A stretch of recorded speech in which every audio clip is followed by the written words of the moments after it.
Good evening. I would like to call to order the Kaiser City Council. It is Monday, October 7th, 2019, and ask our city recorder to please call roll. Councilor Herrera. Here. Councilor Parsons. Here. Councilor Smith. She is excused. Mayor Clark. Here. Council President Freeman. Here. Councilor Reed. Here. Councilor Kohler. Here. And Youth Councilor Wolford.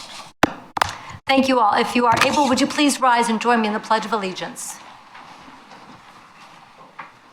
I pledge allegiance to the flag of the United States of America and to the republic for which it stands, one nation, under God, indivisible, with liberty and justice for all.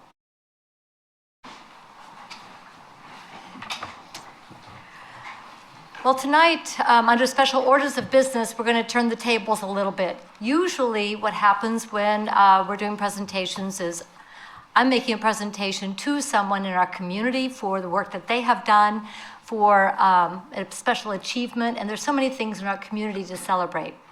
But I've got three of my friends here tonight who are going to make a presentation, and I'd like to invite them up to the table here, and it sounds like they've got it well in hand, and you can introduce yourselves. Thank you for being here tonight. Great, thank you, Mayor, members of the council. Please, Close Microphone, close the mic. Okay, please sit and use the mics. Yes. Can you hear us now? That's sophisticated. Can you, is that okay? Yeah, I can hear my voice. If we don't sit down, we don't talk as long. I purposely don't have a microphone, so. We can hear you. So thank you, Mayor, members of the council. I'm Sean O'Dan, the Executive Director of the Mid-Willamette Valley Council of Governments, of which Mayor Clark is our current chair. And I'm joined tonight with Mike Coley, who's the Executive Director of the League of Oregon Cities, and Mayor John McArdle from Independence, who is also a past president of the League of Oregon Cities. We're here tonight to represent an award that I understand I was one of several folks who submitted a nomination for the mayor to receive recognition before the League of Oregon Cities. And I'm going to turn over to Mayor McArdle, who's going to tell you a little bit about the award and Mayor Clark's accomplishments that led to her with this recognition. League of Oregon Cities represents 241 cities throughout Oregon. That means there are over 1,500 elected officials. The award, the Richardson Award, which Mayor Clark is receiving, is the penultimate award for an elected official, recognizing outstanding service not just to your community, but for communities not just in the Valley, but all over Oregon. Mayor Clark has been on everything. From transportation issues to dealing with cities. She's been on the board of the League of Oregon Cities. She's on the board of and the current chair of the Mid-Willamette Valley Council of Governments. But you know what? She's also known to mayors throughout the state as a go-to type person, as a person you can ask questions of, a person who will help you find a solution to your challenge in your community just because it's good for your community and others. And I also want to shout out for the fact that she has been the conscience for so many of us on the homeless issue in this region. This region is getting outstanding recognition for really doing stuff and really moving forward. She's gone out of her way to talk to cities, counties. She's been over to our place. She's been over to cities big and small, talking about how we can address homelessness in this region. So it truly is our wonderful opportunity for us to say thank you and to recognize the quality leadership that you folks have in your community. Mayor and Council, my name is Mike Cully. I'm the Executive Director of the League of Oregon Cities, and we were so proud to present this, and I really hate following Mayor McArdle. He's a great orator. We all do. I want to say this. I think if you look in the dictionary under the definition of selfless service, there's a picture of Mayor Clark. She has been a great friend to the League, and we are going to recruit her and have her come back. She's been a great support to myself and the leadership that's happening at the League of Oregon Cities, and just a great change agent and a wonderful person. So I am absolutely thrilled to be able to represent this to you. So you come out here so we can get this.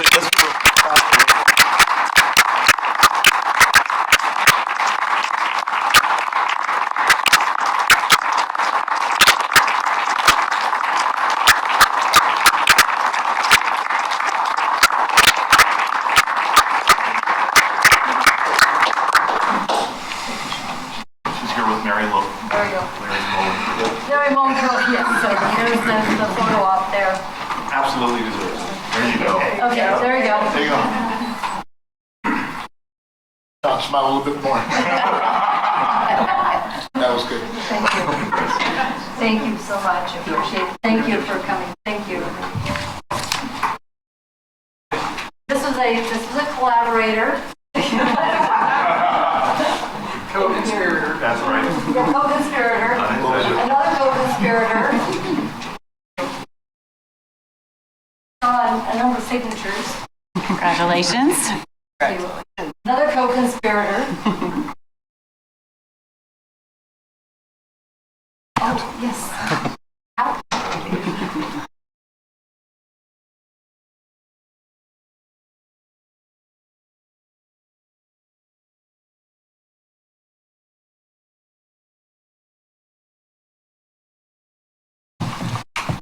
I do want to take a moment, though, and recognize also some of my family is here. My husband, Kevin, who has been by my side through all of these years of service and held down the fort and been completely and 100% supportive of this crazy notion of public service. My son, Alex, and his wife, Sheila, are here as well. They weren't able to join us in Bend, so thank you for being here tonight. Service, community service of any kind is a family thing. And I'm very blessed to have a family that is very supportive of what I'm doing. And I'm very, very honored to work with a council that totally gets that this is all about serving you and us as a community. So thanks, guys. You make me look good. You're awesome. And a city staff that is second to none. When I talk to mayors and councilors from across the state, many of our department heads and our city manager are all recognized leaders in their fields, and talk about go-to. They are people that get called up, how do you handle this? What do you do about that? All of you are resources, very valuable resources throughout the state of Oregon. So Kaiser is a fantastic city, and I'm privileged to be able to be part of the team here. So thank you all. So now I get to turn the tables back around and do a couple of presentations. And I want to lead off with Jane Downing, and I believe that was next up, right? Yes, domestic violence. We have a community that is committed to awareness of and prevention of domestic violence. So as they get set up, I would like to read the proclamation and then introduce our wonderful speakers for here tonight. The proclamation reads as follows. Whereas the impact of domestic violence extends beyond individuals, reaching into families and communities, and whereas in the last year, Marion County has experienced 4 domestic violence homicide crimes, resulting in the deaths of 5 victims. Wow, that's hard.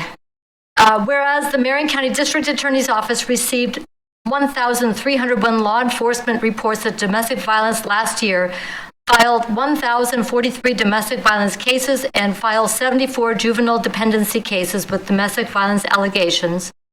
And whereas the Marion County courts received 1,037 requests for protective orders last year, and whereas the Center for Hope and Safety received 30,964 contacts to their program last year and provided 6,639 nights of shelter. And whereas the Marion County Victim Assistance Division provided services to the 1,700 victims of domestic violence last year, walking alongside them and giving them a voice in the criminal justice process. And whereas we know as individuals we can make a difference by speaking up and reaching out to help victims and survivors. Now, therefore, I, Kathy Clark, Mayor of the City of Kaiser, together with the Kaiser City Council assembled in regular session, do hereby proclaim October 2019 as Domestic Violence Awareness Month, and resolve to honor those who have died and acknowledge those who have survived by supporting meaningful services that create safety and hope for survivors in this community. So I will start. Would you please introduce yourself and tell us how we can make a difference working with you.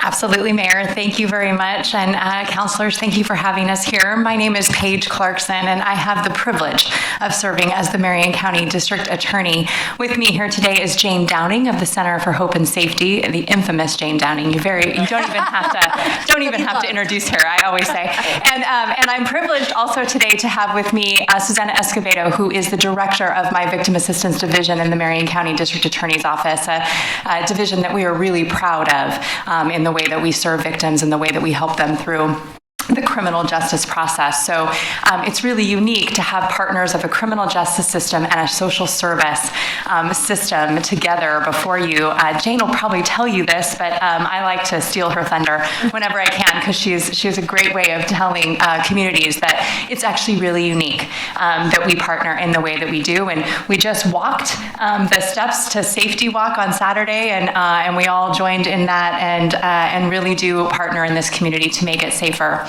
If you'll indulge me for just a couple of minutes, though, I want to share with you today what is a little bit more of a personal story. I've been working in the district attorney's office for over 20 years, and when I first started, I was a young, really excited whippersnapper of a deputy district attorney in the DA's office, and as part of my role there, I spent a lot of time at what we call our Marion County Court Annex, and that's a court that functions out by our jail. And we have two really busy dockets that function every day. And when you're a new, young whippersnapper lawyer, you draw the short straw and you go out there and you do just piles of cases every day. And I did that a lot as a young deputy district attorney. And I remember when I was doing that, I was also assigned to the domestic violence team. And at that time, I prosecuted personally a lot of domestic violence and intimate partner violence cases. And I would go out to the annex and I would go with my big piles of files and I would diligently work through that as best as I could. And when I was there, I remember that there was a woman who lived there, who worked there, and her name was Judy. And I think at first I didn't even really know Judy's name. I wasn't entirely sure who she was. I knew she was a hard worker. I saw her every day. She would help us through the piles of files that we would work through. And she was always friendly. She was really quiet. And she would come in and smile at me, and I would try to diligently get through my files and talk to the judge in what I hoped was some sort of eloquent manner. And I saw her frequently, saw her every day, and I don't remember a lot about her other than she was very kind and she was very quiet. And I remember that she wore her hair in this blonde, cute little bun that she would pull back, and it was very distinctive, and I remember that about her every day. What I didn't know about Judy is that at the end of the day, when the rest of us would all go home to our families, Judy went home to what was her own personal hell. Judy was a repetitive victim of the domestic violence at the hands of her husband for years and years and years. And what I didn't know is that Judy was isolated from absolutely everybody that loved her and that she loved. She was not allowed to talk to her family. She was not allowed to maintain relationships with her own children. What I didn't know is that Judy was not even allowed to drive herself to work, the very work that I would see her at every day. She was not allowed to drive herself there. He did that. She was not allowed to decide what she wore when she would go to work every day. He did those things. And she was not allowed to have friends because that was threatening to him. And he told her that she couldn't do those things, that she needed to be home. And he controlled where she went, how she went there, and everything that she did in her life. And he would engage in what was unspeakable violence against Judy. He would hold a gun to her head. He would strangle her till she couldn't breathe.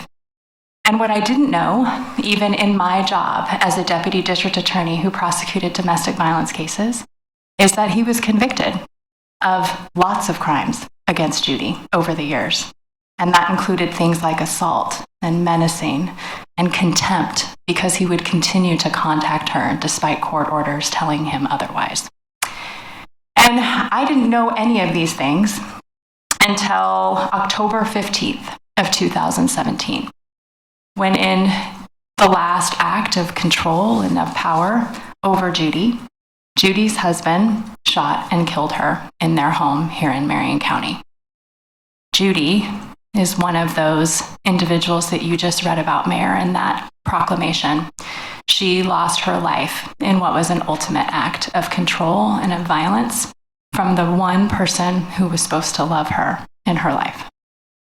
I didn't know any of those things about Judy until her file crossed my desk in the Marion County District Attorney's Office. I didn't know that that was the world that she lived in. I share this with you today because we all know a Judy. We all have a Judy in our life. And as much as we would like to not think about these unspeakable acts of domestic violence, they happen. They happen in our community. They happen every day. And in months like October, when we have an opportunity to recognize Domestic Violence Awareness Month, we have an obligation as a community to think about the Judys, the ones that we know, the ones that we might know, and the ones that we can help. And so I'm trying to make it my goal in October, and frankly, as part of my career, to remember the Judys and remember that we have an obligation to do our best to bring an end to that kind of violence so that there is never that kind of October 15th of 2017 again.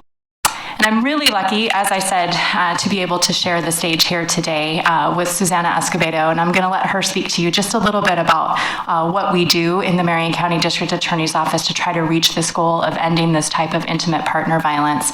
I'm really proud of the work that she does and the work that we do, and after that she'll be able to turn it over to Jane, and Jane can tell you all the other amazing things we do as a community. Hi, good evening. Thank you for having us here, Mayor and councilors, for letting us come and speak on this public issue. So, as Paige said, I'm the director of our Victims Assistance Division.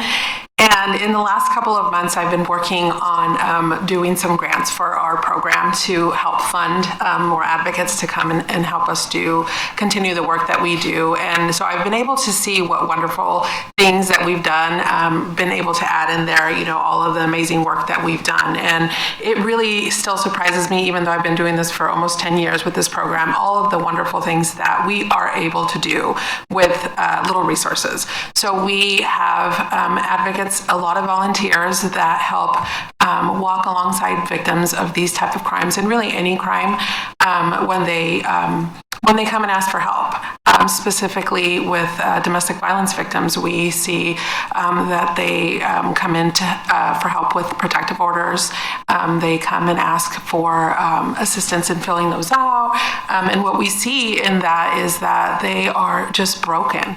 And for many times, they are speaking about their abuse for the first time with somebody that they don't know, that they've never met before. And the courage that it takes to do that, to come and to seek that type of help, always amazes me. I don't know that I could do that.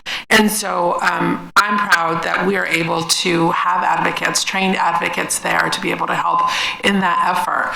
We're also very lucky, as Paige said, to work so closely with our community partner. Not every county has, not every community has that. Every county has that great relationship, but I'm glad that we do, because we have a lot of victims in our community that need our help, and not one agency is able to provide everything that they need. And so we're able to partner in that sense. And particularly with protective orders, we do a lot of work together, and Jane can talk more about that as well. We also provide assistance to go to court with victims, and that's one of the most things that I'm proud of is when we are able to walk alongside victims in the court process, and the systems that we, when they come forward and report this horrible abuse, then we have this system that we have them go through, right, to hold offenders accountable. And it's a confusing, scary system for them to be involved in. And so they're confused, they're scared, right? And so we're able to help them along through those steps. And so that always amazes me, and it makes me very proud to be part of that. What I can tell you is that we have more and more victims coming forward and disclosing and reporting and seeking help.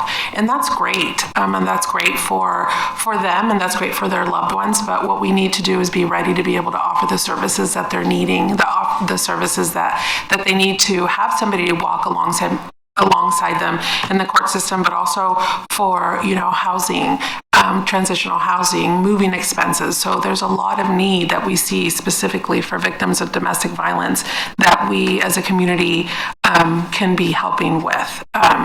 What I did also see a lot of and we continue to see is a need for culturally responsive services for all of the different cultures that we have and the different communities that we have in our county, so that when people are coming forward and are wanting services and resources, we're able to respond appropriately and have that feeling of inclusiveness so that they do feel like they can come forward and report and get the assistance that they need. So, but I'm really proud to work alongside Paige and Jane, because I know that they are very devoted in their work as well. And so I'm really glad to be here so that we can speak on this and bring awareness to the community.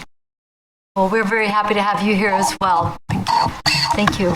Good evening, Mayor Clark, members of the City Council. I'm Jane Downing with the Center for Hope and Safety. I didn't know it was infamous, but now I know. If the district attorney says you're infamous, you are.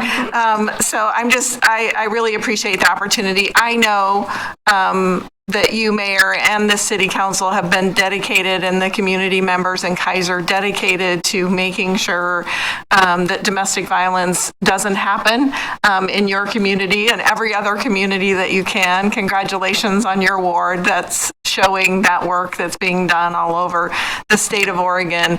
And I'm proud that we are a part of a great coordinated community response of saying, let's do everything that we can. And at the Center for Hope and Safety, you all know we have a 24-hour crisis line. We answer it in English and Spanish and 140 other languages. We have a safe shelter where people can go when they need to flee, and we're the only safe shelter in all of Marion County. We have advocates in the courtroom, and we share those advocates together, which has been really nice. We have co-located advocates in the DHS offices. We are in the jail and the prisons here locally and at Coffee Creek, the women's prison. We provide walk-in services. Last year, over 10,000 people walked through our doors at our advocacy office. We have community programs we're out there doing, trying to make sure that folks understand about the issue and that they can come to us and get help and support. And I want to say on behalf of all of us that do this work, all the staff and all the volunteers of the agencies that are working on this, we couldn't do what we do without caring community members that help us either by volunteering in one of our programs or giving to them. We have folks who bring us clothes, and some of you have done that, and we just so appreciate that. Whatever individuals can do, I want you to know it does make a difference. I love that the district attorney talks about, individuals and brings that forward. Judy is everywhere, unfortunately. When you look at the CDC numbers at 1 in 3, women have been impacted by domestic violence, sexual assault, or stalking in their lifetime. And so when you look at the numbers in Kaiser, we know we're not reaching everyone that we need to. So thank you for the opportunity to come and talk about this, highlight it. Thank you for giving us the time to be able to do that. We really appreciate it, and we're happy to answer any questions you may have. Thank you very much. Are there any questions or comments? Your work is overwhelming. Your work is very difficult. You are saving lives and building lives every day. I admire all of you for the work that you do. And when we toured the Center for Hope and Safety, one of the questions I asked was, how do you and the volunteers and the staff there do self-care so you can do this work? And I was deeply impressed that you could do such a good job of self-care that the volunteers can be there year after year after year and continue to serve. That's huge. Not every organization has that dialed in. And I find that incredible that you have been able to do that, to allow that consistency. So if people want to donate, support, get involved with the Center for Hope and Safety, what's your website? It's www.hopeandsafety.org. Very simple.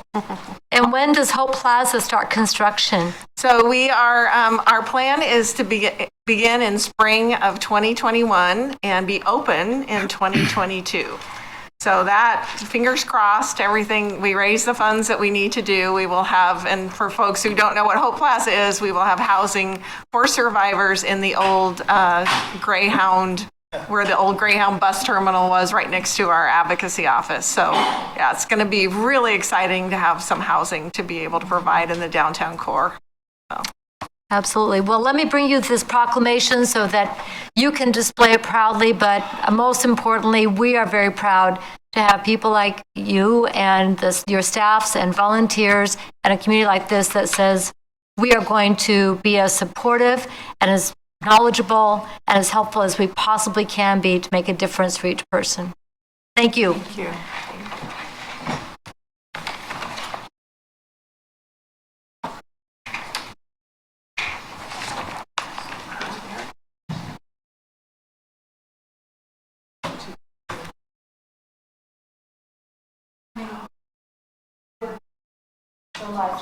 Are they awesome?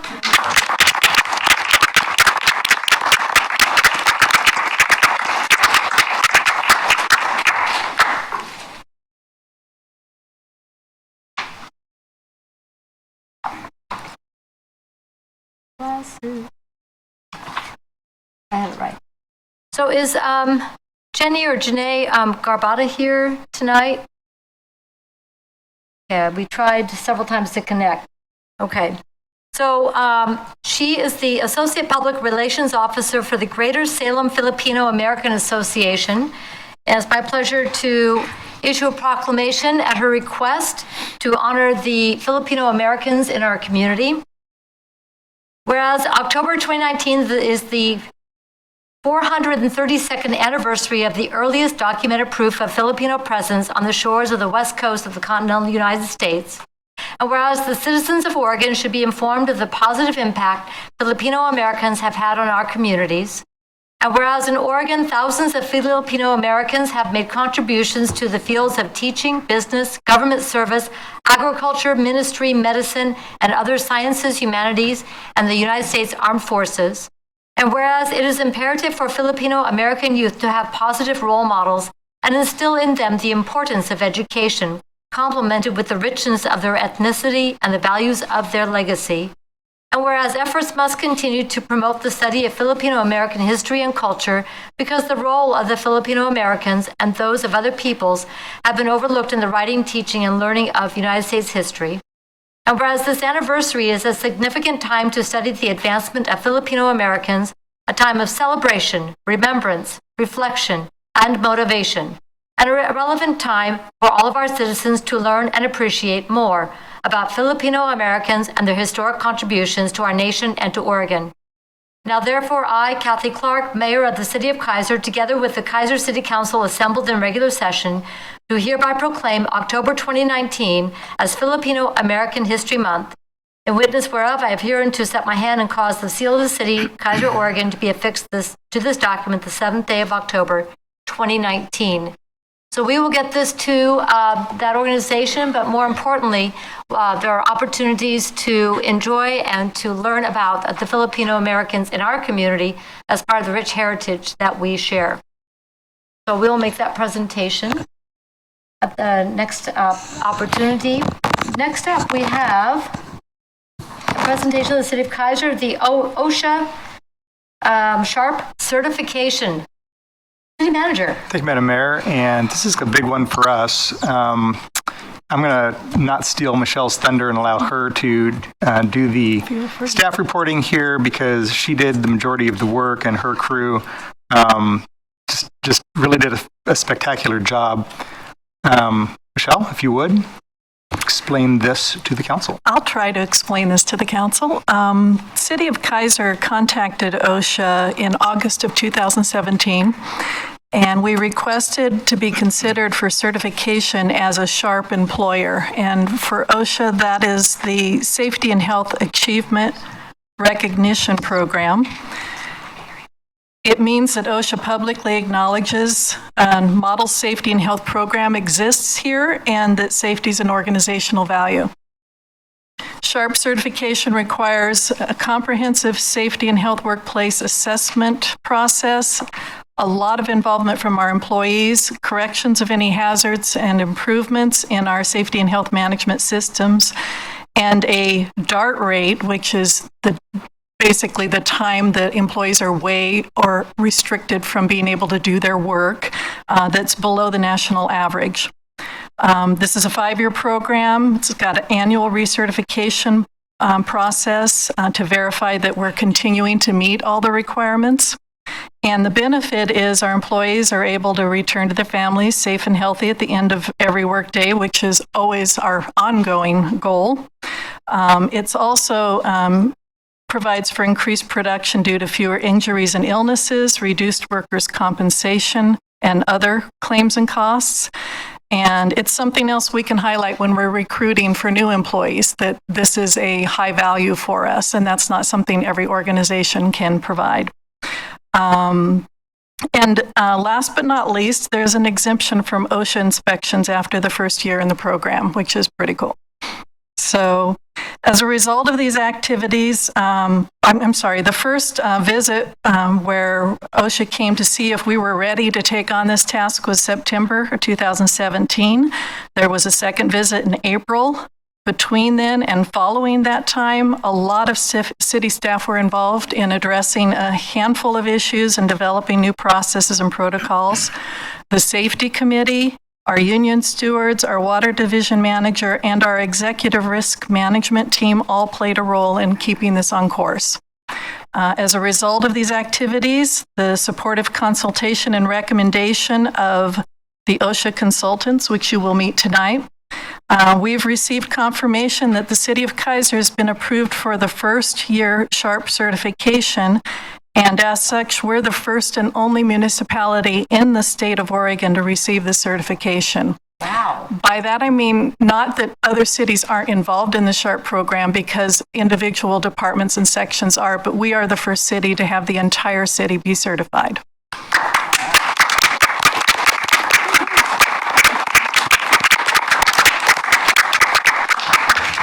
I'd like to mention specific recognition for our safety committee, some key additional staff, and the executive risk management team. I'm going to list all their names just so it's in the record, and then I'll ask our consultants to come up. You might also point out that some of them are here tonight. And some of them are here tonight, and I'm actually going to ask them to come up for a quick photo. So, yes. Surprise. So the names of the folks primarily involved are Greg Barber, Brad Beverly, Dan Collingham, Sarah Eisenhut, Tammy Harms, Jeff Hyen, Kristen Myers, Trevor Winning, Brandon Bukite, Kevin DeMarco, Darcy Olafson, Pat Taylor, Nate Brown, Tracy Davis, Chris Epley, Shannon Johnson, Bill Lawyer, John Teague, and Tim Wood. So not a small group of people. And many of our employees also were involved, because as we did walkthroughs throughout the city, everybody had an opportunity to be asked questions or to be called in for quick conversations. At this time, I'd like to welcome our OSHA Senior Occupational Safety Consultant, Brian Annis, the Senior Health Consultant, Jennifer Echtel, and the Consultation Manager, Trina Vandehay, who are here to give a short presentation to the city.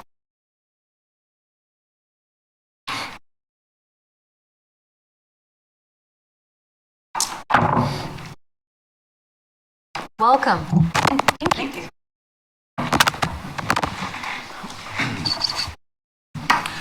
Mayor, Council, my name's Brian Annis. Pull this up real quick. Can you hear? That got it? Name's Brian Annis. I am a safety consultant for Oregon OSHA. I have been with OSHA for 27 years. Am I talking too low? Is it going now? You can't hear him? Can you hear me? No, unfortunately, we lost the sound. Wait. Okay, Tim. Are we good? Madam Mayor, City Council, speakers, we have lost the sound within here, but the sound is still being recorded and projected at home. So there appears to be Just some talk kind of loudly. some kind of a gremlin inside the building here. All right. So I Make apologize sure for that people could hear at home. But don't hurt Okay. yourself. Yes. Very good.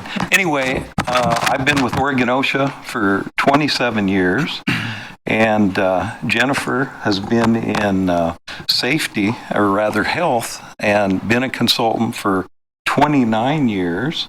Trina has been a manager, and of course is the current manager for the consulting program, and has been with OSHA for 19 years. Jennifer and I were assigned the SHARP review for the city of Kaiser.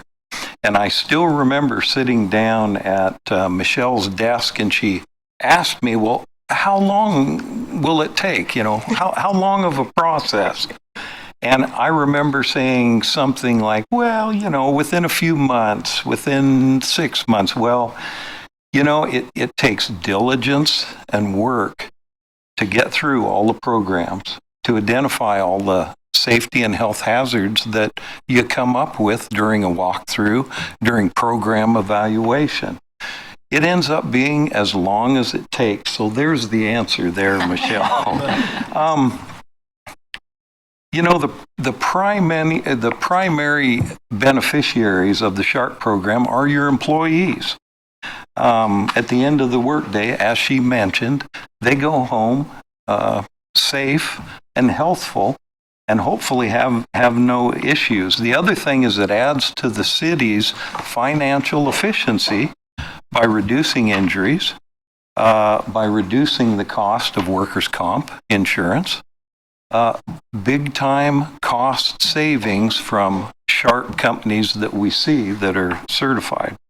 And again, the city of Kaiser is the only city in the state of Oregon to qualify citywide. Portland had to break up their water districts, and they've got some graduated water districts that they got through. Medford has one of their city segments that is in its second year. But, I have to say I am really delighted to be a part of this and to see your successes. That is fantastic. We, as the consultants, and managers, are simply the coaches. Sorry about that, boss. We're the coaches, the mentors, and the information sources. But, as I have explained, safety and health and that management, we've always said, hey, I'll get out there and we'll introduce you to what the safety and health horse looks like standing out there in the field. In fact, okay, we'll help you get a rope on them, and we'll get them over to the side of the fence. We'll get a blanket. We'll help you saddle them up. But you have to ride that horse, so to speak. So again, it's been great to watch the changes, the successes, and the way Kaiser handled the challenges. Anything to add, Chief?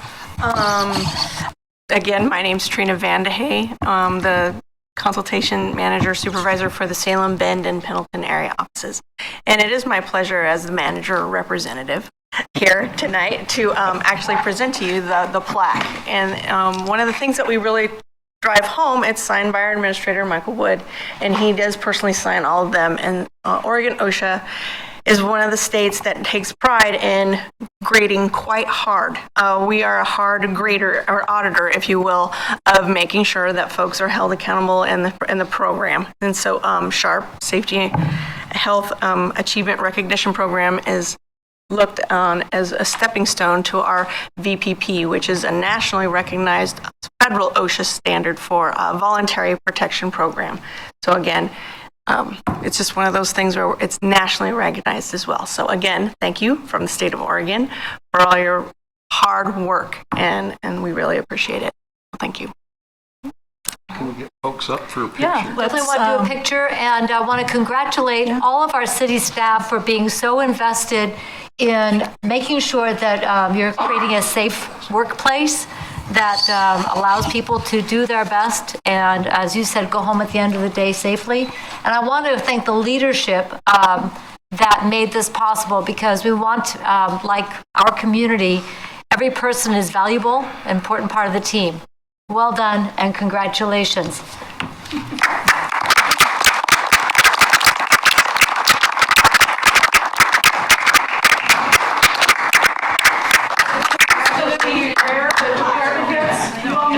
All right. We will now pause for photos.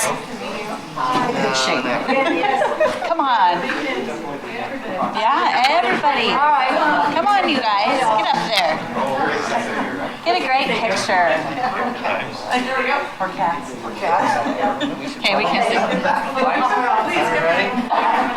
We're almost ready. Still working on it. Okay, Shannon, in your tiptoes. All right, ready? Here we go. Ready, set, act like you like each other. There we go. All right. Apparently. All right. Nate, don't wander off. Dan, line them up. You're good at If you really want me to, I will. this. I know you will. You make them all kind of stand the way it's supposed to. All right. All right. Everybody got pictures? All right. There they are. Nice job, everybody. Don't sit down. No. Yeah, I know. Isn't that pretty? Martha. Michelle. Another one? Yeah, let's go around this way. Oh, I was going to walk around. Okay, one more thing that I think they might find interesting.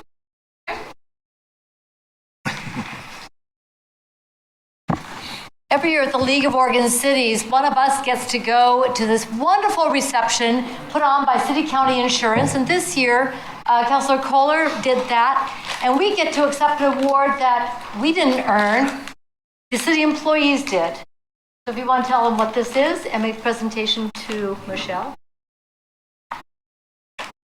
Thank you. So the League of Oregon, on behalf of the League of Oregon Cities, the City of Kaiser, which has 110 full-time employees, received an award for having 0 reported injuries for the year.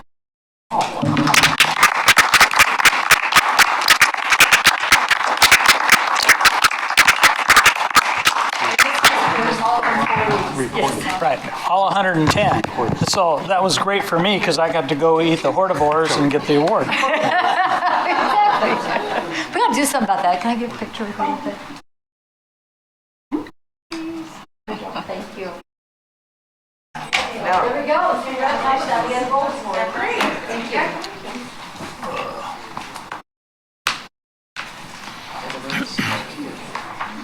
We're thinning it out.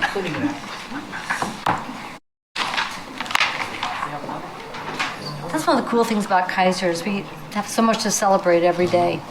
We just got a triple here. All right. I don't have anybody signed up for committee reports. Anybody from our city committees? Did I miss anybody on that? Okay, then we will go on to public testimony. This time is provided for the citizens to address the council on any matters other than those on the agenda scheduled for public hearing. We have two public hearings scheduled tonight, one for Eurostop liquor license change of ownership, and one is a resolution authorization for supplemental budget water facility fund. Before I go into the blue sheets, I would like to acknowledge we have some scouts with us here tonight from what troop number?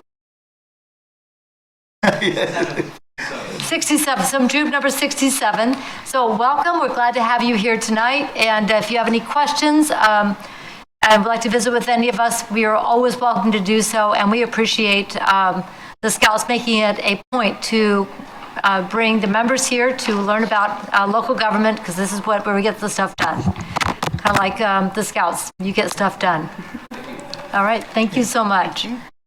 All right, under public testimony, I have Pastor Dominguez. Please come on down. Oh, and hi.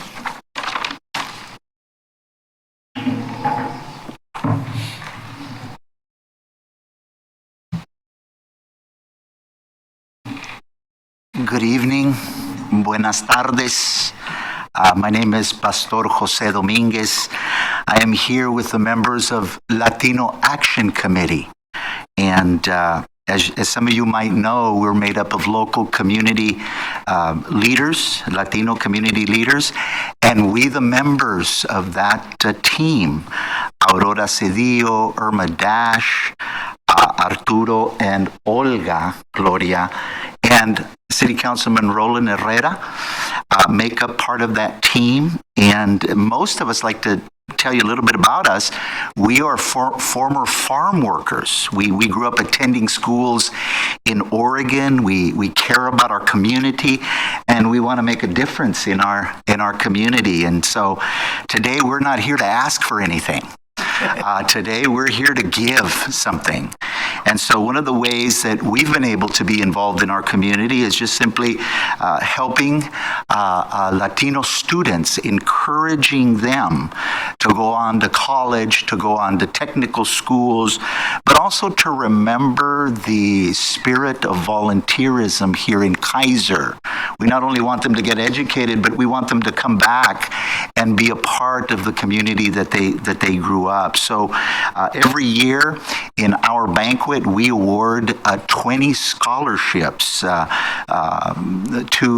McNary Latino students, and we encourage them, and we believe that is an investment in our community. And so we just want to say today that we have received great support from the school district, from our folks in the community.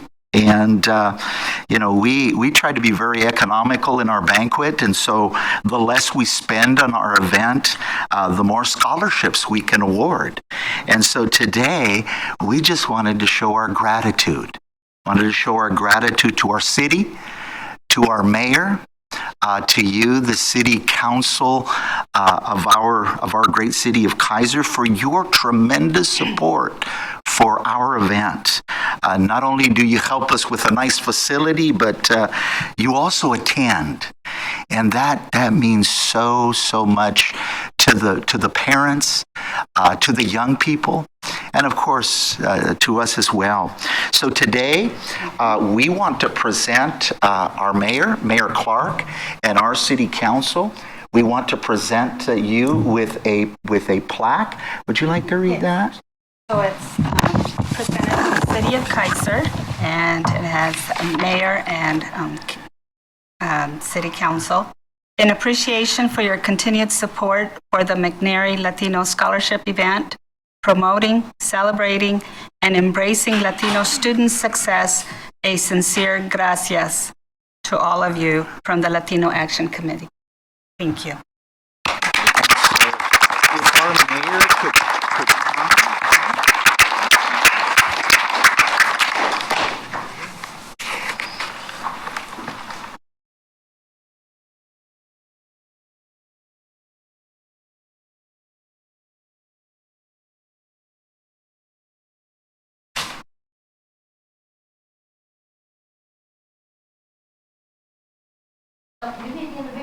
Yeah. Let's take the retreat first. We'll ruin it afterwards. There's a reason why Kathy won this statewide award. There's one of the reasons right here.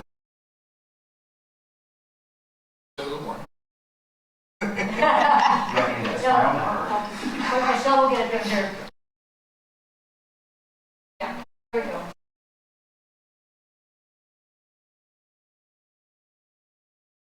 All right. Thank you so much. And we're so pleased to support. Thank you. Appreciate your help. Thank you, Pastor. Thank you. Thank you.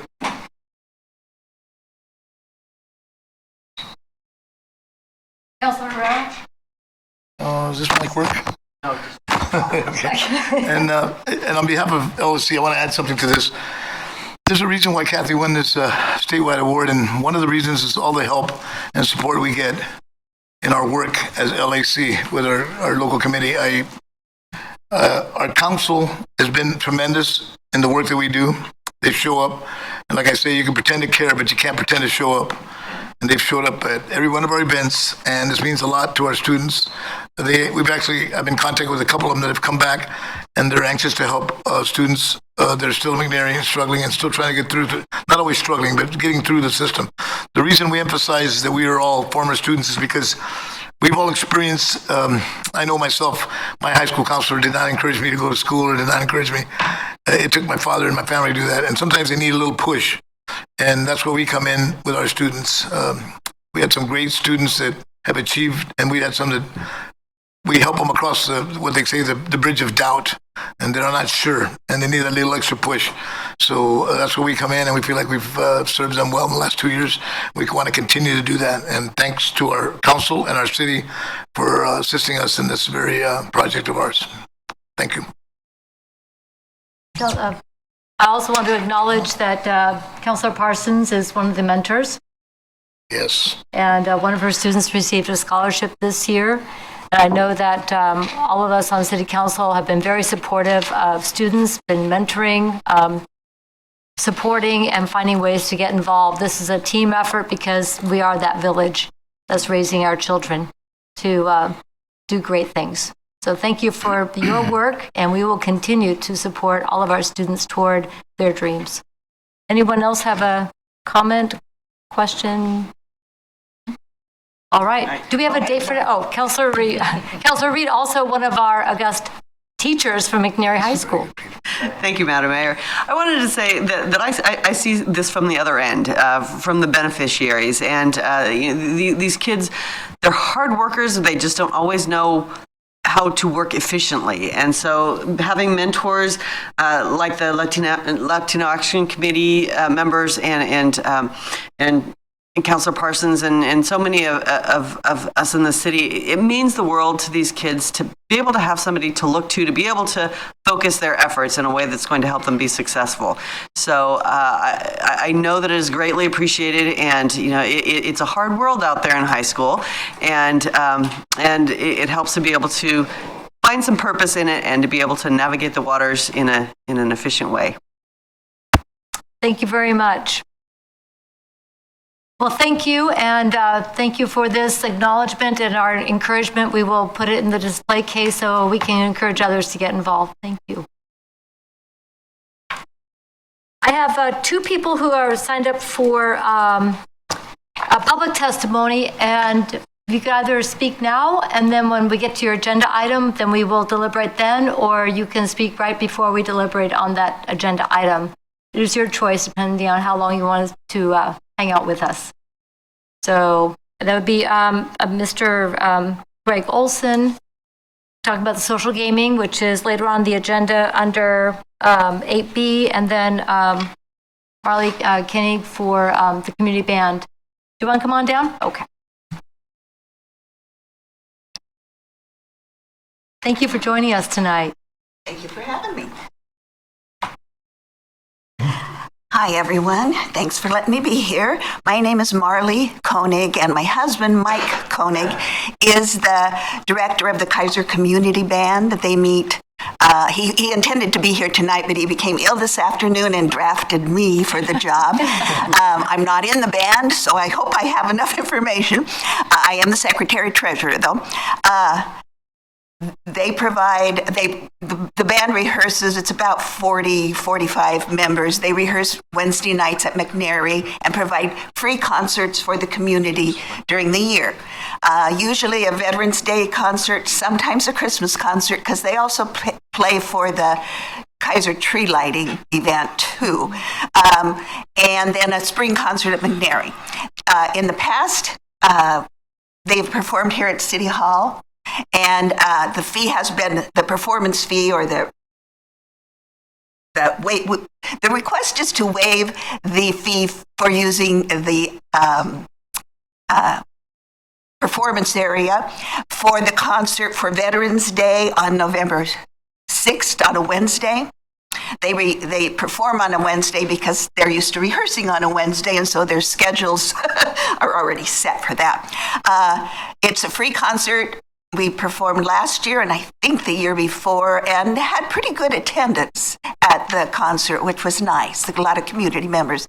They'll be performing patriotic marches and various music that represents various patriotic issues. They have one performance which performs the theme song for each of the military, Army, Navy, et cetera, and they have the people who have served in that area stand during that theme song, and so that's kind of always the favorite for the crowd. So anyway, that's all. We're here just to request a fee waiver. That's all. Great, thank you so much. Are there any questions? Will be Councilor Reed. Thank you, Madam Mayor. I just wanted to add that I've been to these concerts, and they are, in addition to having wonderful music, they're often very educational. And we learn a lot about not only the composers, but the music and where it came from, and it's fascinating. We do have a fellow who plays the timpani, Yes. who does like to have interesting things to say about each piece before it's performed. So it is educational as well as musical. Thank you. All right, thank you so much. We'll get to that under I think it was Administrative Action 8A. All right. And Mr. Olson, did you want to speak now or later? Oh, come on down. Thank you for joining us. And this is on item 8B for the social gaming. Thank you for joining us. All right, Mayor Clark, council members, thanks for giving me the opportunity to present the chance to change the social gaming ordinances. Tough act to follow. I have no awards for anybody, but we'll try and get through it. I presented a large amount of information to Mr. Johnson, and instead of inundating you with what I feel are facts and common sense, I just wanted to say that it's an opportunity for Kaiser to join the ranks of Multnomah County and Eugene and Bend and many, many other communities around that offer poker. That's really what it's about, is being able to open up a poker room in Kaiser.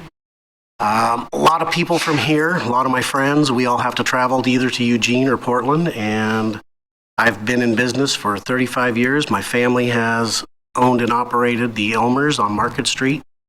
We built the one in Woodburn back in 01. It's hit mainstream. It's on every TV channel now. You can't go anywhere. Part of the information I presented was just from last year's World Series events, just to show how many different events, how many different people, the amount of interest in poker nowadays is mainstream. And I wanted to hopefully see if we couldn't come to an agreement on how to approach that. And if you have any questions for me, then I'd be happy to answer them. All right, thank you very much. Are there any questions? All right, and we will take up the matter later in the agenda. I don't have anybody else signed up for public testimony. Is there anybody else who would like to address the council at this time before we go into our public hearings? All right, then we will go to our first public hearing and open the public hearing for the Eurostop liquor license change of ownership. City Manager. Thank you, Madam Mayor. On September 3rd, 2019, the city received an application for a change of ownership for the liquor license at Eurostop, located at 3860 River Road North, Suite 101 in Kaiser. The application is for a limited on-premises license. As required by Kaiser ordinance, a public hearing was scheduled. Notice was published and mailed to all property owners within 200 feet of the establishment. Kaiser Police Department reports a clear background check on the applicant and has no reasons to recommend denial of the application. In addition, Kaiser Community Development Department finds the location of the establishment to be properly zoned and had no additional comment.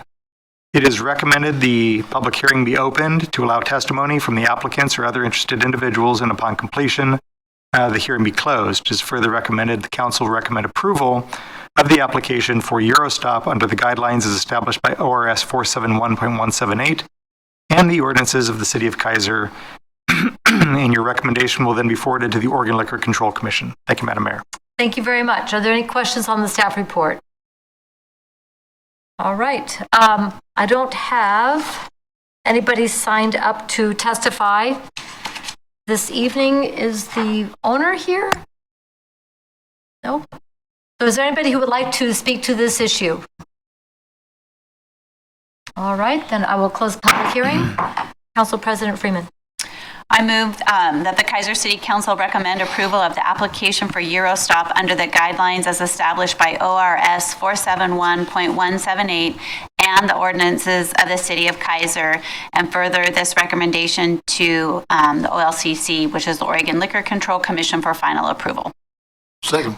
It's been moved and seconded that the Kaiser City Council recommend approval of the application for Eurostop under the guidelines as established by ORS 471.178 and the ordinances of the City of Kaiser, and forward this recommendation to the Oregon Liquor Control Commission for final approval. Discussion. All in favor signify by saying aye. Aye. Opposed, same sign. Motion passes unanimously, one absent. That takes us to item 7B, which is resolution authorization for supplemental budget, water facility fund. Open public hearing. City Manager. Thank you, Madam Mayor. Mr. Wood. Madam Mayor, City Council, I guess I owe you an apology. This is actually a correction from our budget committee to the adopted budget. We had actually discussed making an adjustment at the time, and it didn't get captured in the final adopted budget. So this is being on the side of being conservative and full public disclosure. We're doing a public hearing. This is to transfer appropriations that we had in fiscal year 18-19 for a project that we didn't complete by the end of the year into fiscal year 19-20. So this is just a transfer of appropriations that has no fiscal impact on our ending fund balance for 19-20. This is just to get the appropriations into the correct year. So with that, if you have any questions. All right, thank you. Are there any questions on the staff report? All right, I don't have anybody signed up to testify. Is there anybody who would like to speak to this issue? All right, close public hearing. Council President Freeman. I move that the Kaiser City Council adopt Resolution R 2019, authorization for supplemental budget water facility fund. Second. It's been moved and seconded that the Kaiser City Council adopt Resolution R 2019, authorization for supplemental budget water facility fund. Discussion. All in favor signify by saying aye. Aye. Opposed, same sign. Motion passes unanimously, one absent. Okay, that concludes our public hearings for this evening, and that will take us now to item 8A on administrative action, which is the waiver of the community center fee, Kaiser Community Band. City Manager. Thank you, Madam Mayor. Well, as you heard earlier, our Kaiser Community Band would like to have a concert here and are requesting a waiver of fees. The City Council has waived fees in the past for this group, and they are looking for Wednesday, November 6th, 2019 for a Salute to Veterans and America concert. The concert will be free to the public. Iris Room B will accommodate the concert. The rental rates for the community center, Iris Room B, are listed below, and those include the 25% discount for Kaiser citizens or Kaiser-based 501c organizations, and the community band qualifies for that discount. So you can see the various costs associated with it. The options for the council are: 1, to grant the request for a complete rental fee waiver, which includes the room rental, security cleaning deposit, and cost for event staff. 2, deny the request. 3, waive the security and cleaning deposit but charge the room rental fee of $150. Or 4, waive the security, cleaning deposit, and the room rental fee but charge $80 for the cost of event staff. The City Council does not have the ability to waive the requirement for a certificate of general liability insurance. Staff recommends City Council discuss the request, consider the options presented, and then direct staff accordingly. Thank you, Madam Mayor. Thank you very much. Any questions on the staff report? Okay. Council President Freeman? I move that the Kaiser City Council. Oh, I'm sorry, Councilor Cole, I did not see you. Yes. Thank you, Madam Mayor. Just one question. Do they have a date scheduled also in December now for their holiday band concert?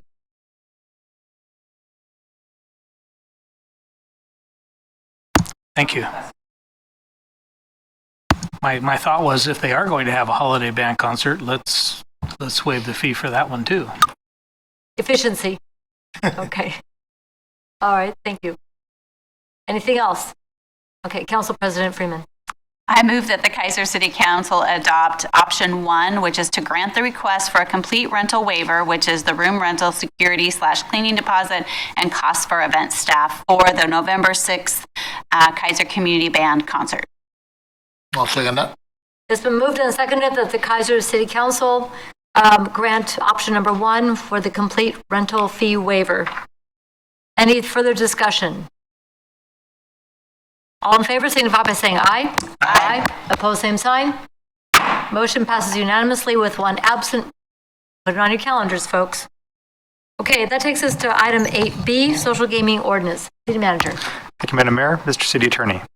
Thank you, Chris, Madam Mayor, and Council. As Mr. Olson mentioned, the issue tonight is social gaming, gambling. The state calls it gaming, and I was looking over my staff report before the meeting and realized I didn't really give you the state background on it. Gambling, or as the state calls it, gaming, you start with the premise that it's all illegal, except for the state, first because they like the monopoly on it, or the Indian casinos. Then there's little carve-outs from that, and one of those little carve-outs is social gaming. But social gaming is only allowed if the local jurisdiction, the county or the city, has an ordinance that allows it. In 2004, the Elks and Alliance approached the city because they'd been having games that they didn't know were illegal and said, will you pass a limited social gaming ordinance? Now, the state statute allows the city to set whatever rules they like. If they don't have any ordinance, it's all illegal. Or you can have it set restrictive or not restrictive.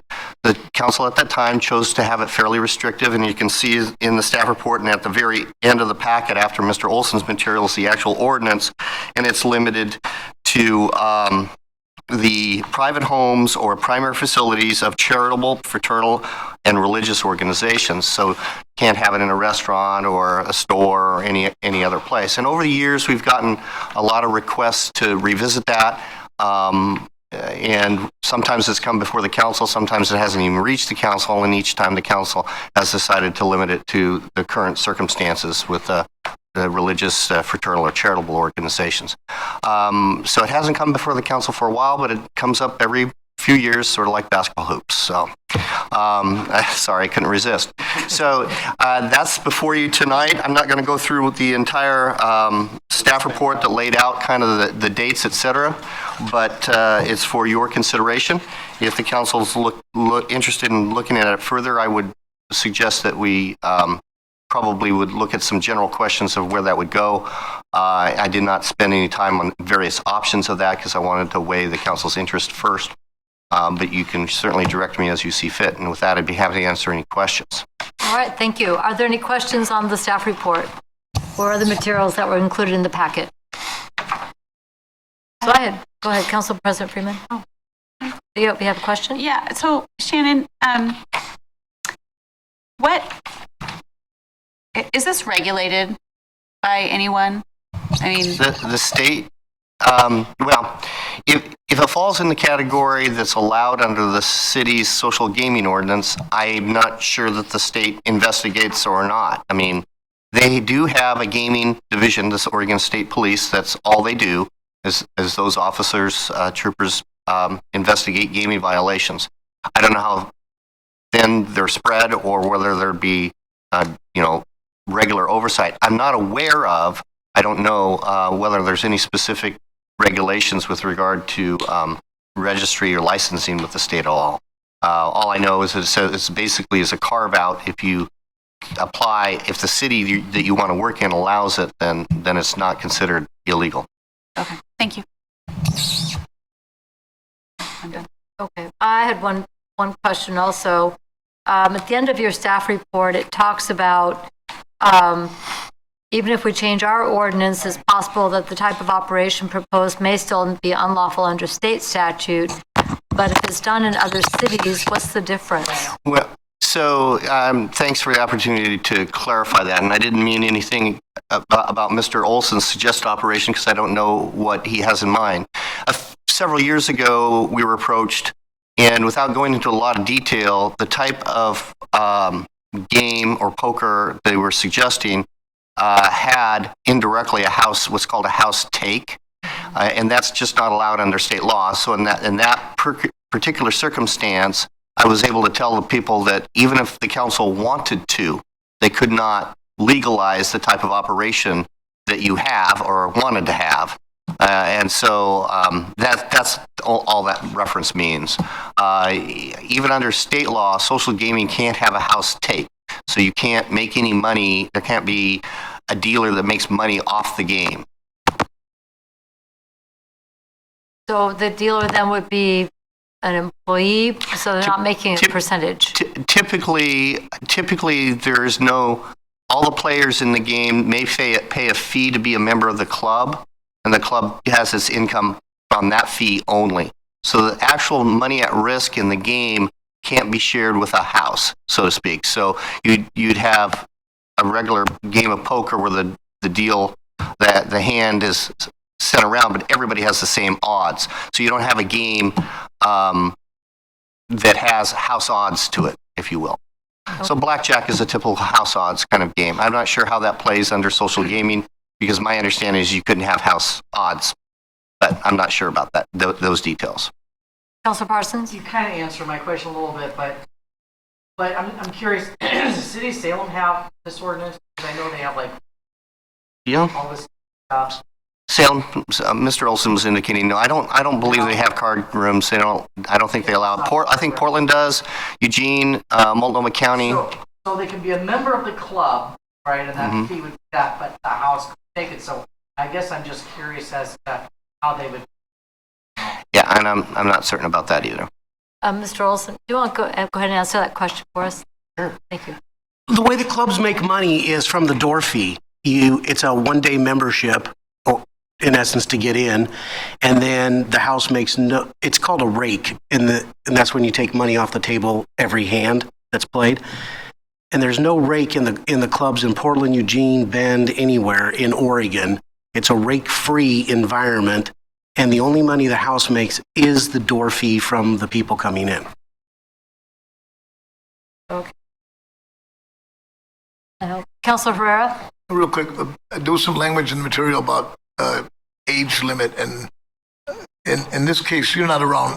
It's a thing, but alcohol, you have to be 18 or something around. What I put in the thing is there are some places who they sell alcohol. A lot of the Portland clubs, they have a restaurant, alcohol, the whole deal in, and then no minors can go in. Like they just opened a club down in Corvallis, with obvious college town, and they have the people that can come in from 18 to 21 because they don't sell alcohol, and that's where that language went in. Part of my initial packet was to say there is an opportunity to configure this any way you want. Eugene doesn't do the same thing Portland does, not the same as Bend. Everybody tweaks it a little bit, and that gives you guys the flexibility to say, we don't want it around alcohol, so no alcohol. And then, because up in Portland, you could put it in any bar. And there are bars up in Portland who have one table. And then there are clubs that have 16, 20 tables, and they just charge the door fee. And one club up on Barber Boulevard, they have a full bar, and they make money off of food and alcohol on top of the door fee. They don't make any money off of the actual poker game, but it provides an environment for people to play poker. And for example, 2 weeks ago in Bend, they held a tournament and they guaranteed a $25,000 prize pool. 95 people showed up and the prize pool went to $47,500. And that's just one night in Bend. There's a lot of interest in it. There's a lot of people who play. I have to travel to either Eugene or Portland to play right now. And a large number of my group, otherwise we have to do a home game. And what I was presenting to Mr. Johnson was that it is flexible in any number of ways just to have the opportunity to play.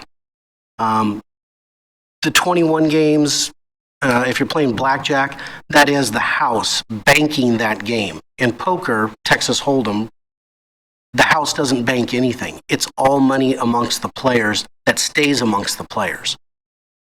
So I hope that helps. Yeah, I think that answers your question. Yeah, well, it doesn't seem to apply here in terms of alcohol, not yet, huh?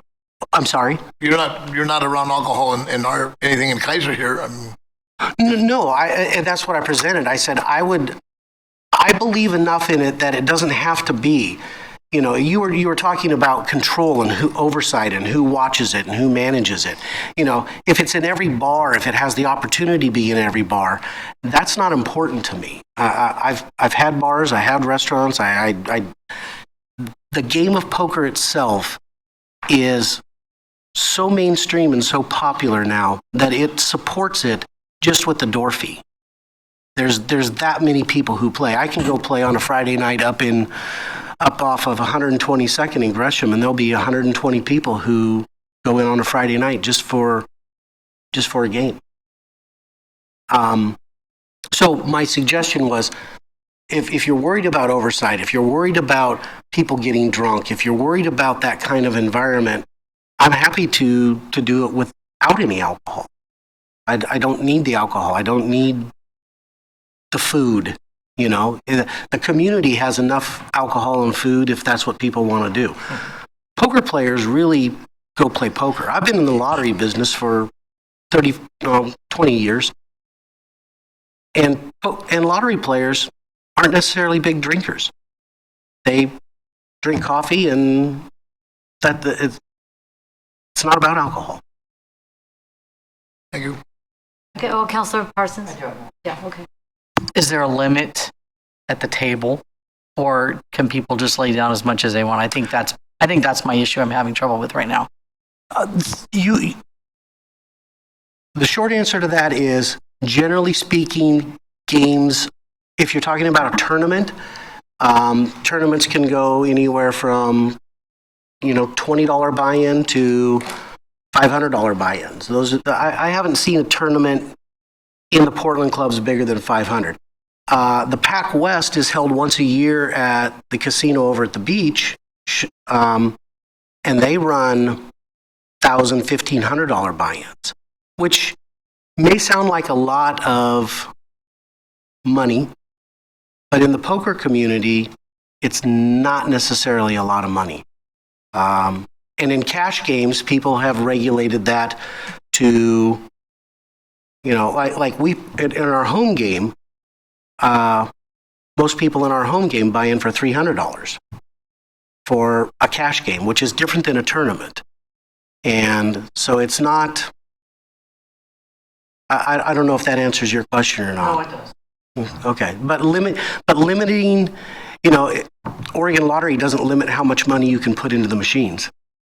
And I have personally witnessed people sit down and put thousands of dollars into a lottery machine. Do I agree with it? No. But in poker, you have a lot more control over your money. You don't have to just push a button and watch it disappear. That's why I wanted. Yeah. Councilor Kohler? Thank you, Madam Mayor. First, thank you for putting all the information together to Mr. Who did you say submit it to? To Mr. Johnson. Thank you for putting it all together, because there's a lot of information in there. A couple questions that I have. Is there a game currently being held at the Elks Lodge or the Lions Club? I don't know about the Lions. I do know that the Elks was running a game, but, and this is not necessarily, the reason that I believe, I never played in it, that I understand the game fell apart at the Elks, was not the Elks establishment itself, but the people running the game. They were doing some stuff that poker players don't necessarily like to see, where they say, well, I'm running the game, so I get to play in this one for free. And that's not fair, and that's not equitable. And there was enough poker players who called the guy out on it that they decided, we're not going to play in this game because you're not participating with the same amount of risk as we are. I haven't seen or heard of any games going on at the Elks for probably about a year. I did have one of the guys, through a friend, try to get into my home game, but I haven't seen them. So. And what is the typical fee for joining a game? The door fee? Yes. Portland clubs, every Portland club runs $15 for a door fee. The new club that opened up in Corvallis runs $10 for their door fee, but they're smaller, getting started. I would assume they will go to $15 shortly. That's the going rate, is $15. As a casino will rake $3 to $5 out of every hand, and that's how the casinos make money. Council President Freeman? I would just like to follow up on the Kaiser Elks Lodge. I would like to hear from a representative if they have a game at the lodge. Full disclosure, my husband happens to be the chairman of the board at the Kaiser Elks Lodge. We've been a member for 11 years. Mm-hmm. I've never seen a poker game there. I've never heard of a poker game, but I'm not, I would think we would want a representative from the Kaiser Elks Lodge to I could get Virgil Lee here. Do you know Virgil? I think most people know Virgil. Yeah, but Virgil plays in our home game. So, but I would like an officer of the Kaiser Elks Lodge to actually go on record to say if there's any type of gaming or poker that's happening at the lodge. I think in fairness to Councilor Kohler's question, I just think that we need a representative from the Kaiser Elks Lodge to answer your question. Thank you.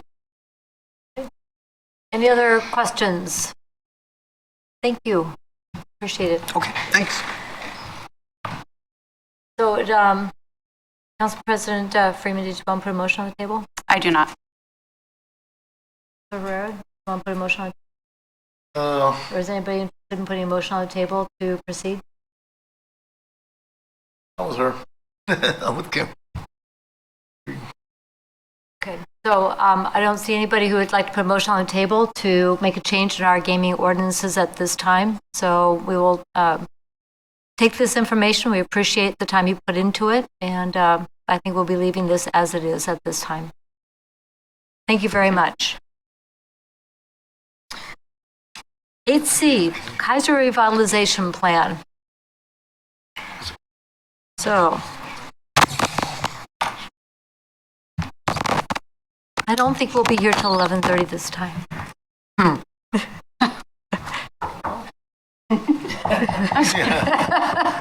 knocking on wood. All knocking on wood. City Manager. Thank you, Madam Mayor, and we don't like to make predictions about things like that because it jinxes it. Yes, it does.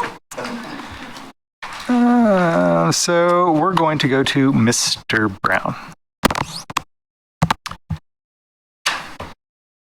At your last meeting at September 16th, you held a public hearing in order to consider the changes for establishing the River Cherry Overlay District in the Kaiser Development Code and in the comprehensive plan, and to adopt the plan as in the Kaiser Revitalization Plan.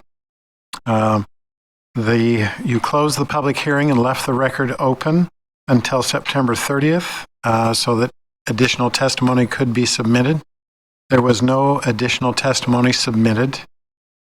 And so you directed staff and the consultants to implement some changes into the plan. And I've identified those in the bullet points that are in the staff report for you. I just wanted to review those so that you know exactly what changes were made.